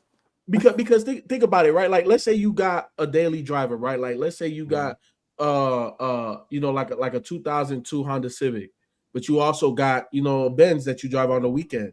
Do it matter if the 2002 Honda Civic got a big ass dent that you ran into a fucking shopping cart that a little kid threw a baseball at that bit? Do it matter though? Nah, that's the beater. And that's the thing. I don't give a damn about the chink and the G-Unit armor. Do it matter though? Well, yes, because G-Unit's whole brand is the type of shit that they be on with this digital bullying shit. But it don't matter though. 10, 20 years ago, we'd have thought somebody digital bullying is not real, and that niggas is really with whatever they with. It kind of changes the conversation, in my opinion. Anyway, to me, I think it does. If they brand is we talk our shit, we put a microphone of us, we go on Vlad. Our first podcast with Tony Yayo and Uncle Murder, we talking hella shit about rappers. 50 Cent trolling rappers on his Instagram, calling out Fabulous throw bars back. You don't say nothing. All these other things, we're above it. We the toughest niggas in the industry. We not scared of nobody. And there's actual men in real life showing that all of that's not real, or at the very least, we're not afraid of you. That changes the conversation a little bit. But that's why I asked how many people can do what T.I. has done to 50. Well, we're agreeing. It's only a handful. But no. This is where we disagree. That debt don't matter. Because the people he's still going, it's not. Because the people he's still doing it to, they not bigger than him. No, we don't care about them. Like they didn't matter. They didn't matter in the oval. And sometimes it takes all right, now how Dini be walking with the righteous. Sometimes you need somebody with enough cachet to matter, to make certain shit land different. You know what I mean? Nah. Because bro. now, hold on. Because Fabulous dropped them bars, Feefo, and I know you ain't give a fuck. But when the Harris family jumped on 50, you gave a fuck, right? It depends on the person involved. That Fab verse was hard, by the way. It was hard, but we didn't care. Hard. If T.I., when T.I. dropped his disses, everybody cared. Viral, still viral, nigga. You know what I mean? So it is what it is. It don't matter. Let me ask you this. Yeah, you're right. Let me ask you this, Feefo. What's up? Do you think that if T.I. just lets this die out, he's gonna miss an opportunity? Should he be hitting the gas even more so, or you think I'm off base with that? I think I don't know where he's at with the project, but I think it'd be a smart move to let this situation breathe. You know what I'm saying? And in about 2 weeks, drop something and see. But I would definitely ride the wave. You know what I'm saying? And here's the thing too, right? Like, it's 50. Like I don't know if y'all heard the story about Chamillionaire, but like 50 back in the day, he threw something out there so Chamillionaire could say something, but Chamillionaire stand-up nigga, so he never took the bait. And 50's like, yo, I threw you an alley-oop. You know what I'm saying? So knowing 50 in the way that he maneuvers, this definitely could have been an alley-oop for T.I. to be like, hey, bro, look, I'm gonna help you move your shit. You know what I'm saying? I ain't gonna do no verses with you, but hey, look, take the bait. We're gonna see. And he took it, so at the end of the day, there's a wave right now. You got to ride that wave. I agree 100%. Everybody who's here, hit the like button, hit the subscribe option, hit the notification bell, log into All Things Rap Roundtable, and of course, log into All Things DeadEndHipHop. Shout out Feefo for being with us tonight. We got to move on to the next topic. Episode 144 drops this Wednesday. Make sure y'all pull up for that. Jaÿ-Z, 30-year anniversary. We thought it was a a reasonable doubt type situation, 30 years, maybe it's a blueprint, 25 years. But then he throws us a curveball with the nigga what, nigga who vinyl, I think it is, on DSP or alongside Dirt Off Your Shoulders. So like now I'm just entirely confused.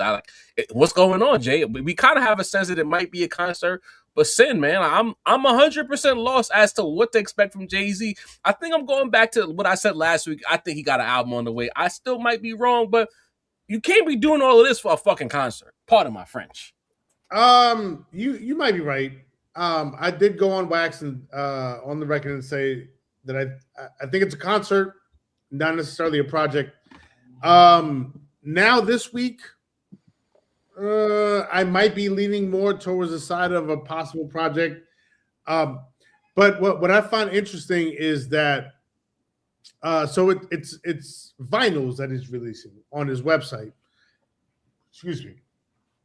And the two specific songs, they came out March 1st, 1999, despite the flyer saying 1998. I don't know if somebody's gonna get fired for that. But March 1st, 1999 was Gigawatt.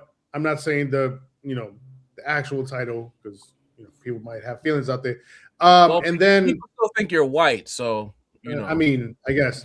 And then Dirt Off Your Shoulders, which had an anniversary on March 2nd, 2004, which they got correct in the flyer. Those are some confusion here, Sin. What's up? Because Volume 2 dropped in 98. So is that kind of a gray area, maybe? It's not a gray area. Because if they put the date as March 2nd, 2004 for Dirt Off Your Shoulders, which was after Black Album released in 2003, then they should have done that for for Gigawatt. But these are Timbaland tracks, right? And then there's like B-sides on the vinyls that I think are also Timbaland tracks. So I find that interesting. I don't know if anybody else has caught that or realized that. I think the theme here with this release is Jay's work with Timbaland, right? And moving forward, we might see some releases celebrating, his work with Kanye, celebrating his work with Just Blaze, celebrating his work with like whoever. I don't know. I don't know if there's a theme. Like this throws a monkey wrench in there being like a consistent theme because like obviously Dead Presidents celebrating 30 years, that was the theme. But now there's other celebrations that are happening. There's definitely, I will guarantee 99.8% that there's going to be a show at Barclays. I'm still kind of 50-50 on a project. So that's where I stand on that. Macito, tap in, bro. You muted. Apologies, guys. Background noises. This is a project, guys. This is, Jay-Z don't do this, bro. Jay-Z, we've seen how he operates. Like the at first the rumblings start. You know what I mean? The gurus and the and the people around the camp, the young Chris's, they start talking about how Jay-Z is in the studio. We've seen that. We've seen multiple people, that can or, may have some sort of knowledge of something mentioning like, hey, I think Jay's working on something. I think Jay-Z has a project on the way. I think, Hov is in the studio. We've seen that. Now we're seeing the business of it move, right? In the last, post-Black Album, especially post-American Gangster, Jay-Z's always had some type of something that goes along with it media-wise. He's always kind of stayed ahead of the technology game. So it might have been phones, then it might have been streaming services, then it might have been, whatever's the new shit. That's what Jay is trying to connect himself to in order to work with his music. And I think right now that is going to be, like I said last week, I think this is in line for a Super Bowl performance for Jay-Z. I think this is the super culmination of everything. Why not pick yourself if you had the power, right? I think this is, this is Jay-Z one thing that we know is that he got to live a little bit of life, right? And Jay-Z has had plenty of adversity these last few years. Not getting picked for the casino, people suing him, people putting his name in very unsavory conversations, rappers dissing him. Kind of low key being in the middle of the biggest battle ever. You know what I mean? Jay-Z is the one who put Kendrick on the Super Bowl stage, guys. So he has things that have happened that are notable that he can rap about. You know what I mean? I don't know if we've gotten a Jay-Z album since his youngest two children, the twins. So there's some content there, right? I'm sorry, bro. Jay-Z, a person who notoriously, of all the things that he makes money on, music is the least money he makes on things. He wouldn't be doing this just to do it, bro. There's something behind the scenes that's going on, and I wholeheartedly believe that there's going to be a Jay-Z project. Interesting. Deanie, tap in. I'm not entirely sure it's going to be a project. I think it's just going to be something commemorating like one of the greatest albums ever created 30 years ago, like with the whole like Mobb Deep, with the whole Infamous, with the whole Only Built for Cuban Links, how they were just like grandiose movements and shows behind that. You know what I'm saying? Don't get me wrong, classic albums, but like to me, Reasonable Doubt, to me, shout out to the homie. You know what I'm saying? To me, it's like that's my favorite Jay album. You know, and Jay is in like my top 2 rappers of all time. You know what I'm saying? It's him and Nas back to back. So it's like I feel like this the kind of like what we got at the library, you know, like that big giant the Book of Hov, John. There you go. Like I don't want like a tribute to him. This kind of would be like kind of like a tribute, but to that album. The album touched a lot of people, bro. Like you don't get so many artists you have today without that album. You get what I'm saying? That shit, no pun intended, but it kind of was like the blueprint to the New York Hustle album. You know what I'm saying? The cool nigga album, the niggas seeing it from these angles and letting you know, because you're not in those streets. I'm gonna describe this what I'm seeing through the streets for you, and it gave people that crazy vision. Like you never had to sell a brick a day, but you can listen to that and you can be taken in the scene. You get what I'm saying? Like how movies just put you in the scene. And I think that the way people feel about that album, how Jay feels about that album, the culmination of all that's happened since that album. The fact he's gonna get the album back in a year when it turns 31, like there's just so much. This is like most rappers don't get to have a crazy resurgence for their 30th anniversary where the free world will go crazy. A lot of rappers never got that, you know. So for this to hit, I think the world will go crazy. I think if it was a show, people would sell it out in like the first like hour, maybe less, like a 15-minute type joint. I just think like the way that album connects to so many people, to so many artists, to so many just listeners, bro. You can have a damn near a Book of Hov about that album alone, you know? Like there's just so much real shit that went behind the album. I don't think we're gonna get new music in terms of an album. You might get like a new distributed version of Reasonable Doubt with some new shit on it, you know? Like I think that might happen. But in terms of him putting out a new album, I feel like that would take away from the grandioseness of Reasonable Doubt if he put out fresh new music on top of, you know, celebrating Reasonable Doubt. Feefo, jump in here, man. Deanie, hey, bro, tell your plug that whatever he gave you, bro, is not hitting, bro. Like, just tell him it's just not hitting, bro. Don't roll up nothing else. Man, because, bro, I don't know what the hell you talking about. Like, the biggest thing could be for him to drop another album, dog. Like, we ain't never seen nobody. This nigga said, I'm about to lap you twice. Bro, this nigga's about to rap 15 times at this point in 2026. You know what I'm saying? I think the smartest thing would be to obviously cherish and big up 30 years, you know what I'm saying? Like not many people have a classic album that's 30 years old in hip hop, that's certified classic. And then the beautiful thing about that story is it didn't hit like that when it first came out. People didn't label it like that until later on, right? So it has like a very rich story behind it, you know, something that grew legs, and now it's one of the most undeniable certified classics in hip hop. When people say Jay-Z, Reasonable Doubt is arguably one of the first songs or first albums that you mentioned in his discography. All that being said, I'm gonna take the words from the people that's closest to his camp, right? Like I'm not no insider. Trust me, I have no connections to Jay-Z, but I fuck with Memphis Bleak podcast, and he talked about, hey, Jay got new music coming, and when he said an out, you know, they asked an album, you know what I'm saying? So look, Jay, I agree with Mace. Like the intentionality behind Jay-Z's moves, he's playing chess. He's playing chess. And look, we talked about creating a wave, right? Jay ain't gonna create no fake narrative with no beef or nothing like that. What Jay is gonna do is he's gonna take my own moment and I'm gonna amplify my moment.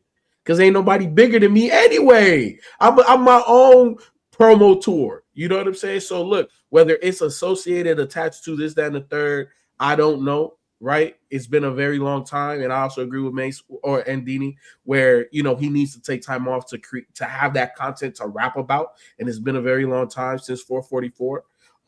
And I think hip hop will be welcoming of it, or at least the heads are. You know what I'm saying? Youngins, I don't know. This might be your introduction to Jay-Z, but at the end of the day, I definitely could see Jay dropping something attached to Reasonable Doubt. Why not?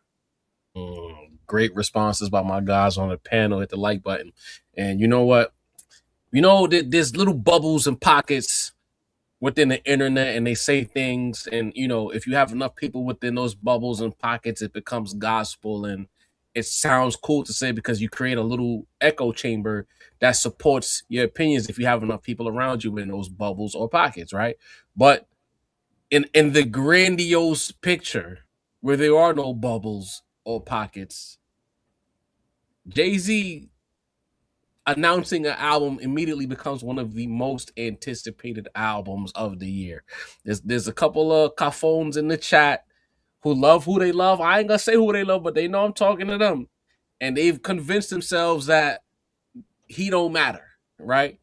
But if you think about for better or for worse, I should say, with all the news that his name is attached to, he right now, to be a 50-plus-year-old rapper, since certain people love to mention age, who's more clickable than Jay-Z as being a clickable item right now? Like, the noise surrounding his name on the internet, outside of the big three, there's no other rapper more clickable than Jay-Z. Right. I hate to break it to you. Y'all can stay in y'all pockets and y'all little echo chambers and say whatever bullshit you want to say. But the truth is, I said that like 14 people left as soon as I started talking about Hov. See, so they already mad. They going to their little Discord now to talk about this. I get it. I understand. I get it. But we got to tell the truth.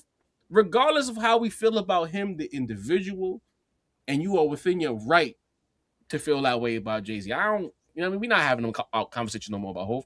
We know what it is. We've talked about his warts.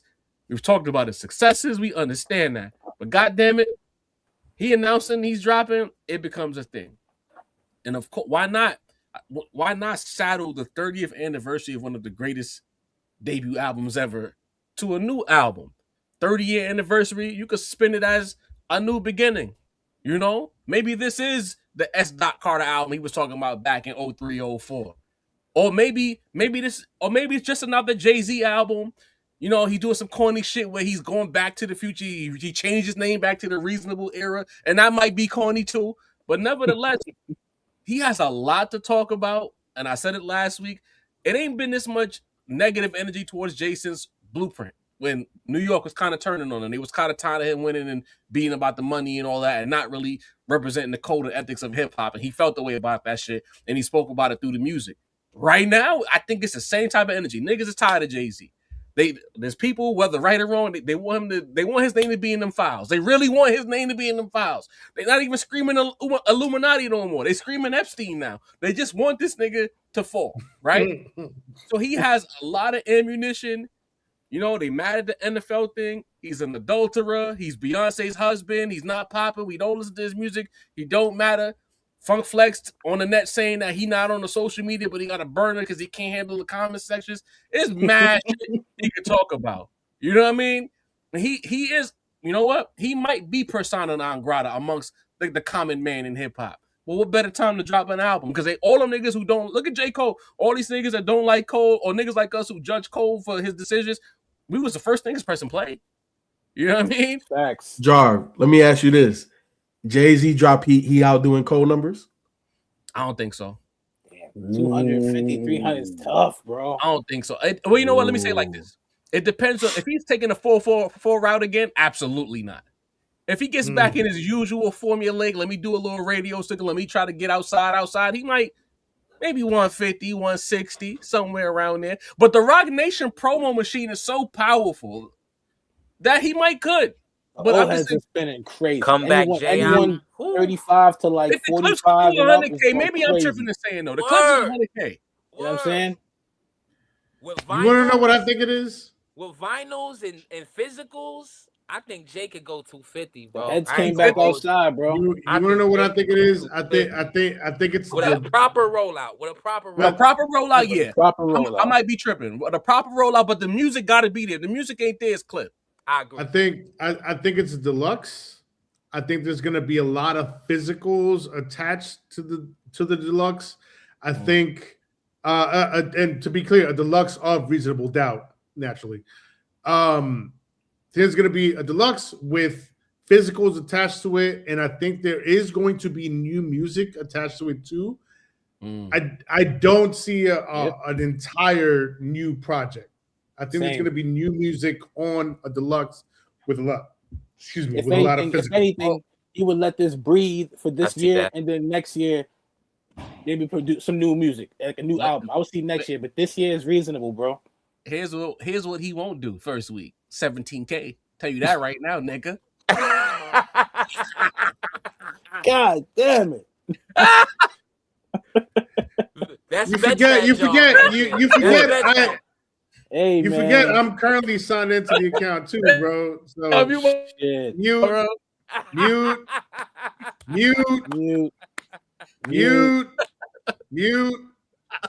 mute. I'm about to kick this thing out, bro. Don't like that one. Man. Mute. All right, chill. Feefo, they've been doing this shit since 2008, bro. Oh man. Oh, Yo, no. I'm just saying. I ain't saying nothing. I'm just saying. It ain't gonna be no 17K. That's it. You know what I mean? Y'all can keep your echo chambers and y'all little pocket universes, but it ain't gonna be 17. Yo, Feefo, we appreciate you running with us tonight, man. You are welcome to come back whenever you want, man. You yes, fit sir. right Appreciate in with guys, man, for real. You already know. Big yes, facts. Appreciate Appreciate you, bro. Of course. Tomorrow night, you know, we still gotta have our LeBron and Kobe conversation, but I'm gonna wait. We do, and I got some stats, my boy. We might have to do like a one-off. You know you're gonna have stats, but the eye test.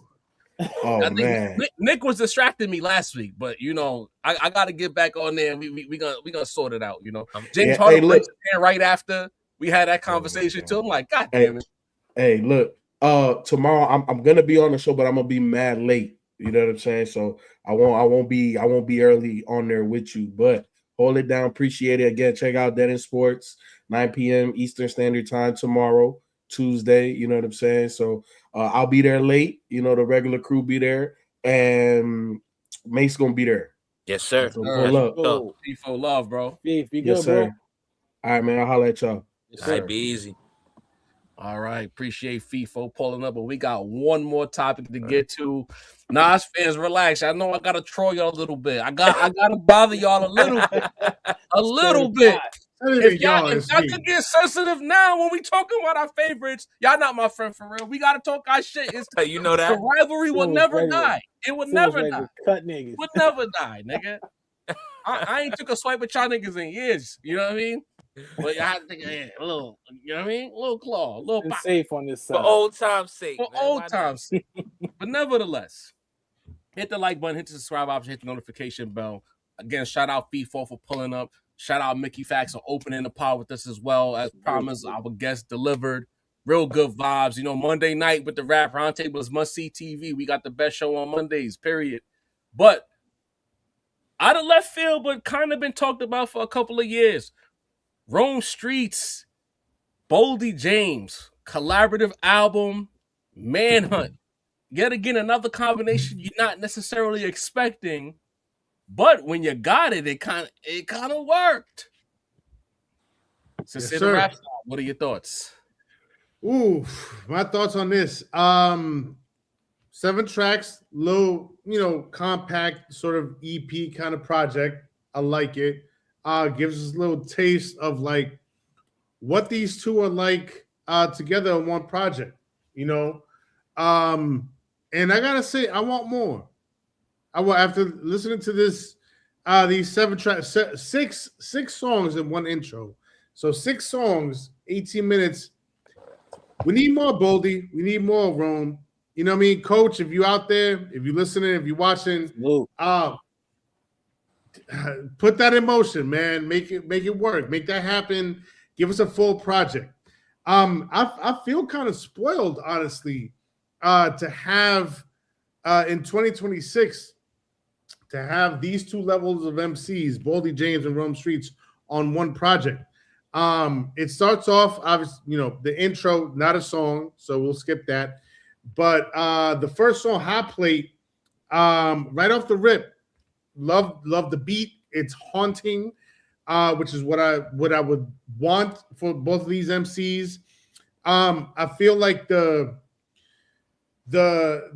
tempo of the beat is more in line with what Boldy would rhyme to, but the way that Rome comes in on it, he comes in with the double time flow, and we're not often, we're not accustomed to Rome coming in on a double time flow, but the way he comes in on this and is perfectly in pocket, like he murders it, man. That's off the rip, set the tone right. Like Biggie did, this beat is right up my alley. It's just a dope soul sample loop. Boldy, I think on this one in particular, Boldy had the advantage. This is an instrumental that's right up Boldy's alley. So I think Boldy took this one, but Rome did his thing. Tricky was a Rome ISO. That was his solo track. It was a head nodder. I messed with it. Only One, like track 3, another dope, soul sample loop. I fucks with it. Cheat the Grind, another dope one. And then lastly, Manhunt. Manhunt took me by surprise. That was the last song on the project.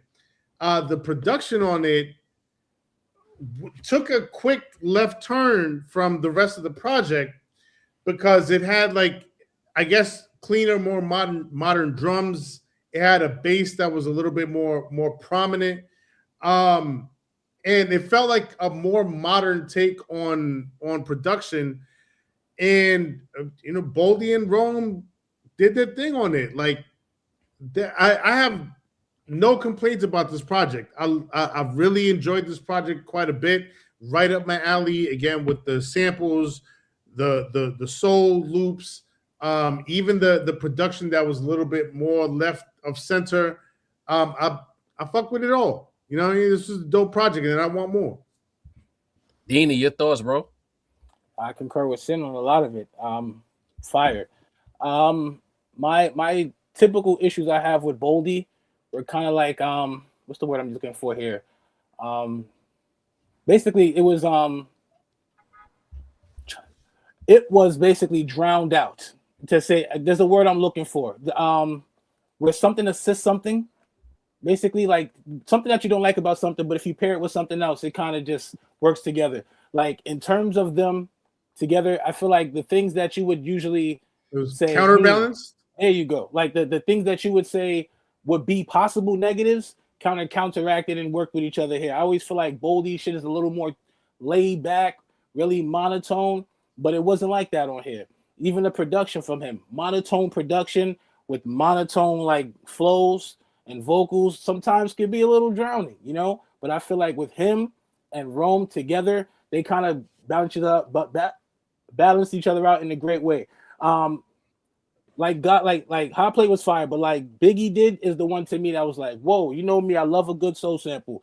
So that's gonna get me Tricky. That's definitely Rome's bag. That's the definite GXFR sound with the rolling drums with the pianos. Like I don't know if that was Derringer, it could possibly be, but that's the kind of vibe it gave me. Only One, dope. Love the soul sample production. Cheat the Grind, fire. Like I didn't know I wanted to listen to Boldy so much more. Like when the song ended, I was like, damn, I wish this was a little longer so I could hear Boldy. Then they close out with Manhunt, bro, which is like the best song on the album to me. And I thought that should have been a little higher up on the joint because I almost felt like, where's the rest of it after I was done with that song? I'm like, this song has me wanting more music. You know, it's a sweet and short project. It's six records, 7 songs, 6 actual songs in the intro. Yeah, I like it. Up tempo flows, up tempo sounds, different styles.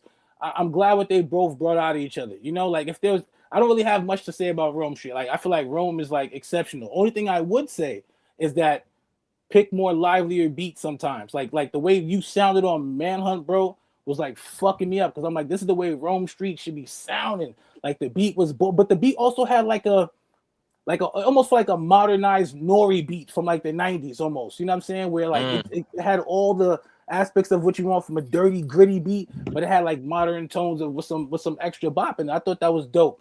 I thought the monotone got unmonotoned. I thought the lightlier vibes got heightened. And I think together as a combination, I need some more music from these two dudes. Great breakdown there, Dini. Mesito, what are your thoughts on Manhunt? That was a great breakdown, Dean. I also feel like Manhunt is the highlight of this album. And y'all know me, I'm the least boom bap of the rap roundtable. So I often go into, you know, the Over Underground albums either a little bit hesitant or a little bit feeling like they may be predictable, right? So when I listen to these guys, I'm looking for, what am I going to hear different? What's groundbreaking? What's you know, what's new? And like Dean said, is these two artists, you know, I mentioned not to, you know, when we spoke about Boldy and Ransom, about how I enjoyed hearing, you know, the balance of Boldy and Ransom. And I feel like it's even better on here.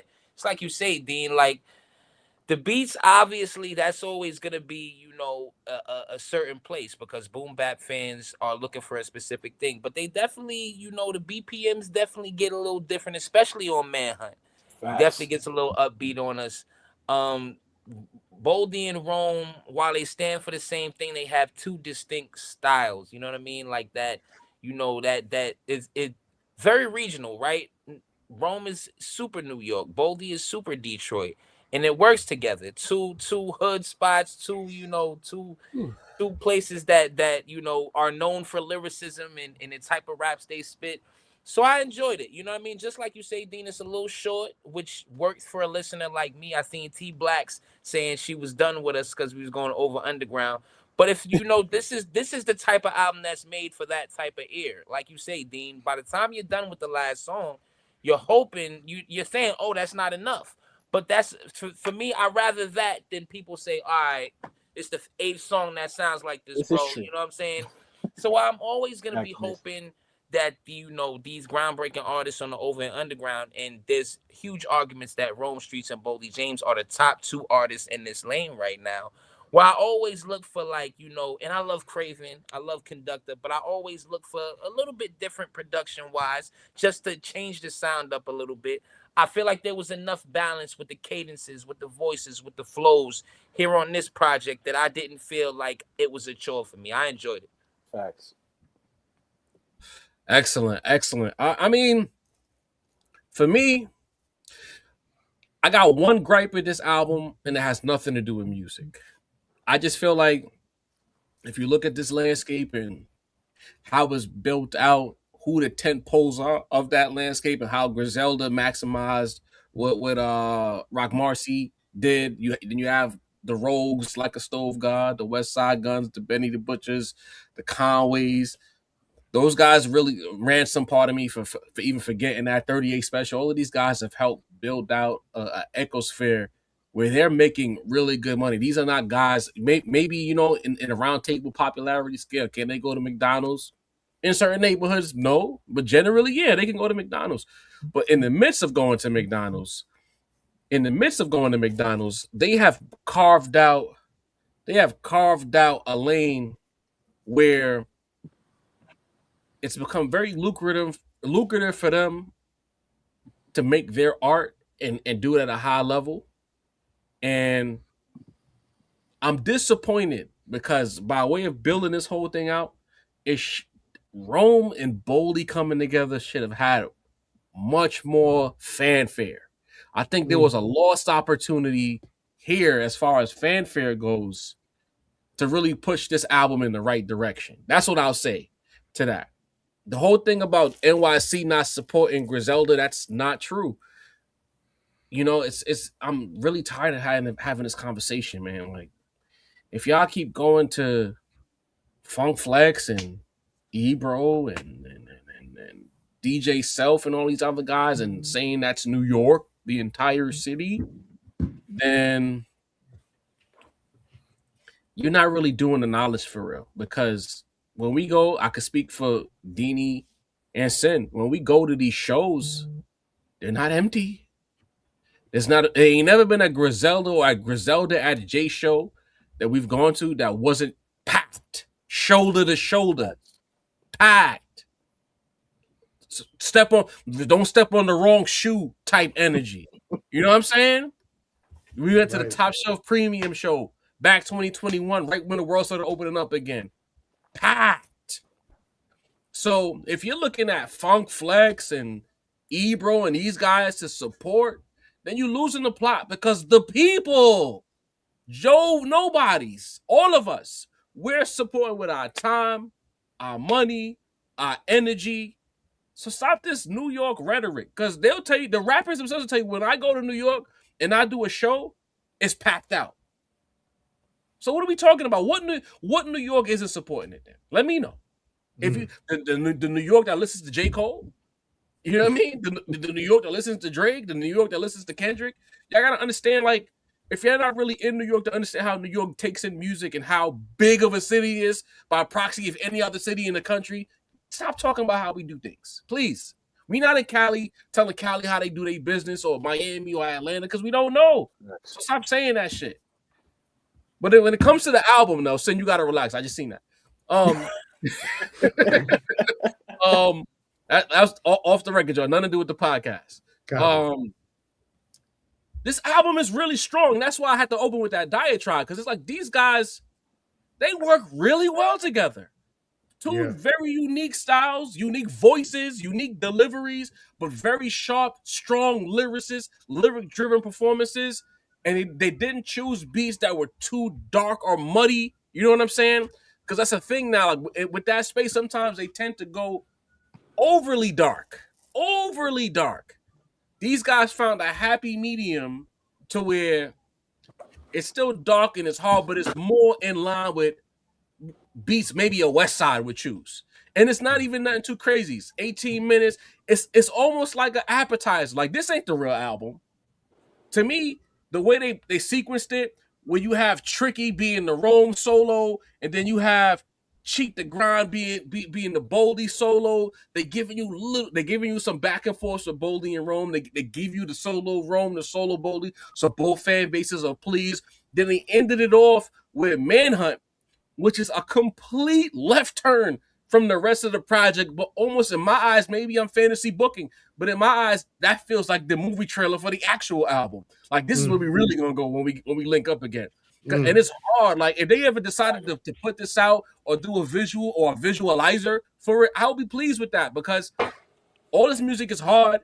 It feeds the fan base that continues to support them, especially right here in New York City, who support the music. 4 niggas from the 5 boroughs who always don't miss a chance to talk about Griselda, support Griselda, build connections to niggas affiliated with Griselda. This album is for us. It's really strong. Not even an album. I'm calling this an EP. It's 18 minutes. Yeah. Nice little appetizer, but that Manhunt record right there, that tells me they got something else in the tuck. Yeah, absolutely. Yeah, that's the Manhunt. Yeah, absolutely. Manhunt, and it almost feels deliberate for them to put Manhunt as the last record. I know Dini said maybe it should have been like somewhere in the middle, maybe track 3, maybe track 4. But the fact that they put it as the last record, speaks to maybe they got something else that they're working towards in the future, you know, and they didn't want to like have it buried in the middle of the project. Facts. To me, it's the perfect end of Leroy Green's tripping. They built up a G-Unit energy only to get called not New York. I'm gonna tell you, I love Griselda with all my heart. They did not have a G-Unit energy, bro. I love Griselda. I love everything they represent. But Griselda, I mean, G-Unit energy, It's a little different. little crazy. A little different. And again, Flex could say what he want to say. The people inside of the 5 boroughs was playing Griselda. For the target audience of niggas who like that type of shit, we played it. We supported it. The end. Consider rap time. You said you wanted to check a box before we get up out of here. Oh, yes, absolutely. Real quick, because I gotta be the rap song. If I do have one gripe about the project, so some of the production sounded like it was EQ'd more for Boldy's voice than it was for Rome's voice, because Boldy got that deeper, lower tone register, and Rome, as hard as he spit, like his voice is actually kind of like, kind of bright, like it rings off a lot in the high register. So like just some EQ issues, minor gripes, but overall the EP project was dope, and I would love to hear more in the future from those two together, or maybe possibly throw Ransom in there. There you go, Sin. I was thinking the same thing. Listen, Ransom, Rome, and Boldy, shit, that would shut shit down, dog. Shit, right there, bro. Listen, there'll be no women in my car. There'll be no baby girls in my car. Straight hard raps. Hell yeah. The streets. But real quick, terrifying. Before we cut this stream.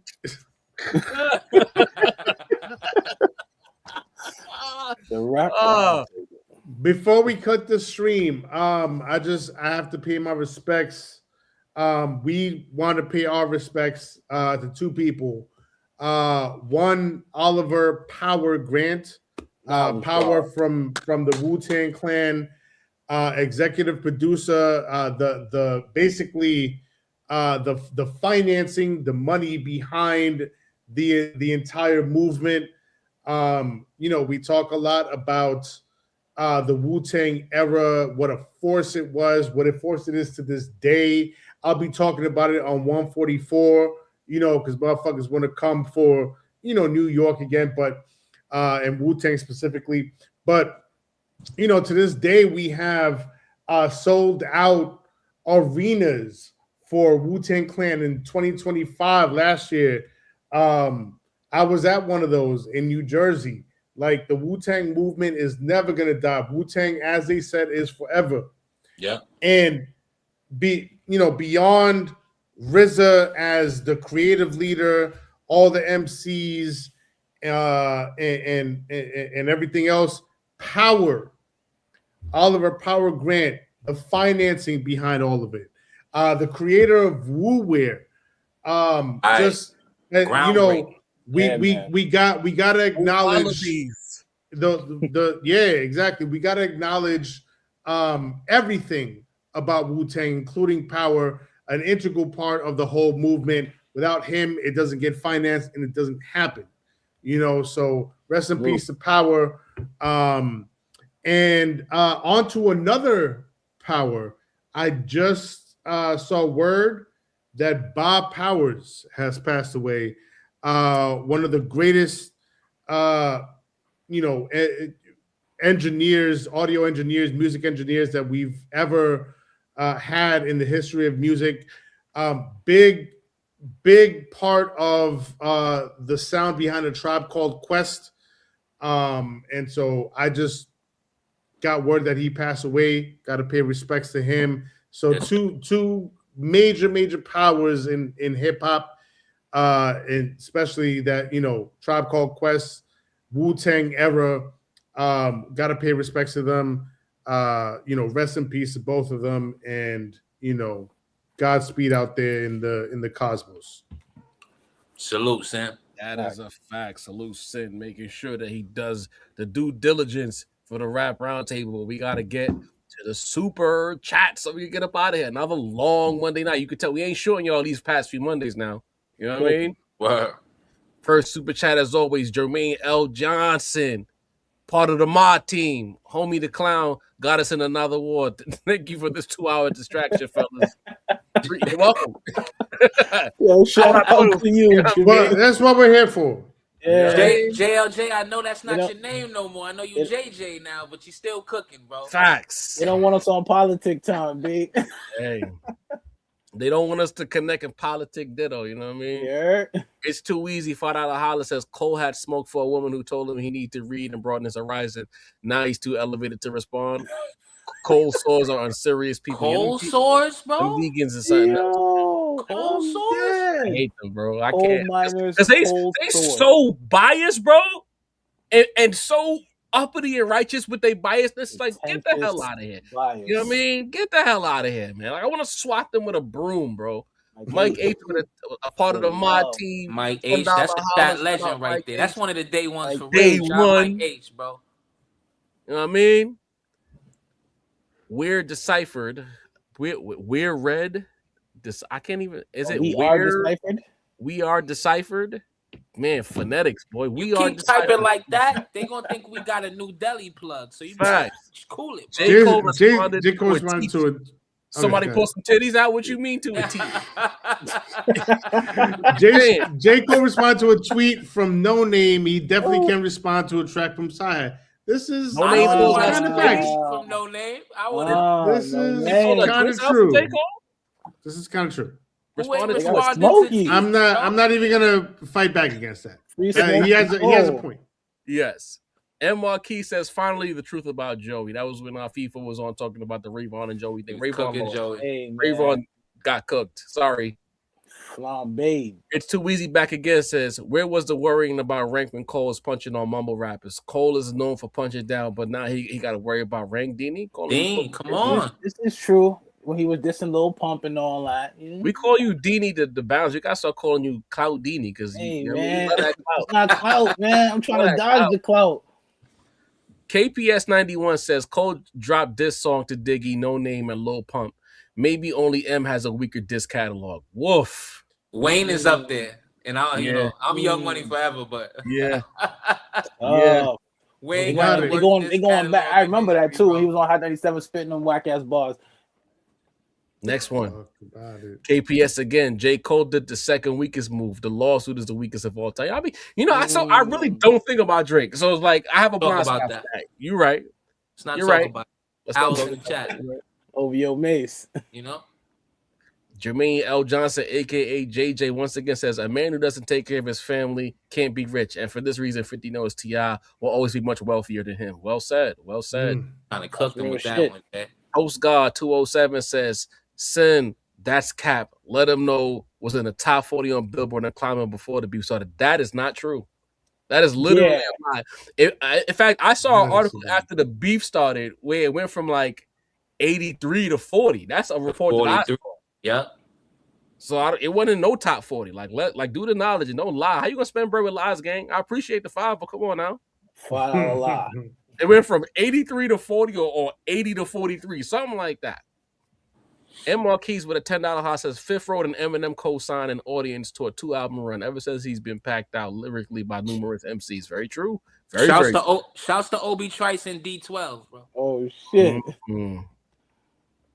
Squid Baby says 50 was responding to T.I. with just memes. Once he saw it wasn't working, he stopped. Send you out and saying the kids shouldn't defend their mobs. Send you out a little bit. Like Scar and he moving like Scar and Lion King right now, bro. You know what I mean? Throw the nigga off the cliff. Gotta hit the money. Oh shit. Oh shit. Yeah, bro. I've never look. My stomach hurts. In all my years, kids for real, bro.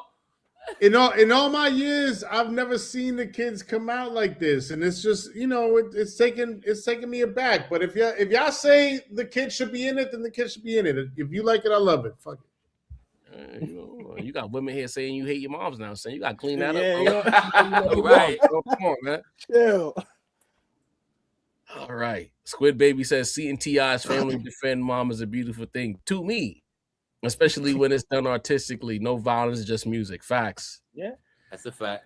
Right, but I mean, again, Damani's saying he's gonna send 50 to see his dead mom. Like, Come on. Yeah, that was tough. That's That how sounds YNs. That sounds like whataboutism, guys. Doesn't it sound like whataboutism that Sin hates? Even What do you King got mean them whataboutism? Like that's not whataboutism. That's just like, whataboutism, Sin.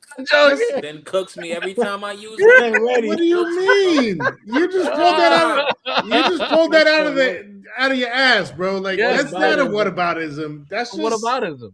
What do you mean? not. It's not. It's just What do like, you mean by that? come on. You a good kid who plays an acoustic guitar. You're gonna Oh. take out 50 Cent. Yeah, not but You're when- gonna when take it- out 50 Cent. Not hearing We it. moving Come on. on. We moving on. We Drama moving trumps on. Here goes everything. Scar again. Scar over here hating on kids. Sit on this New Somebody York just shit, can't bro. wait to be king. I'm not wilding. Look, the first thing I said was the Domani shit was fire. Like lyrically, musically, it was fire. He's But the nice. shit he's saying, he's gonna send him to see his dead mama. Come on, it's a bit much. What It's you a say little. about It's my a little mama? You much. remember that? It's a little much. Hey, Said that's Damani what and King Sean part of the Wayne's told Supreme team, you. bro. Facts. Defend your mom at all costs. Mama. Jeremy Cole back on deck. Jeremy Cole, I just made you a moderator. I was waiting to do that since last week, but J. Cole, what up? Levels talk went out the window with the apology. Cole needs this for his hip hop card, because his hip hop card technically is in question right now. And T.I. family bombing on 50 completely justified. 50 kept posted. Fair play. Yeah. Fair play. Real quick. Hold on. Take that down. Okay. No, not this one. I'm drunk. I might be drunk, but I was saying this when I was sober too. So it doesn't matter. Listen, Same thing when I was sober.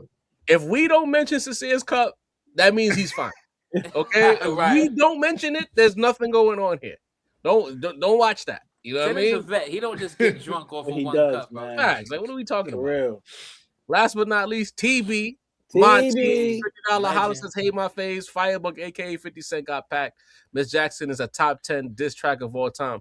It's giving Meet the Grands vibes. Meet the Grands might be the most influential diss track from the Dot and Drake battle. Firebug get in the booth. TB.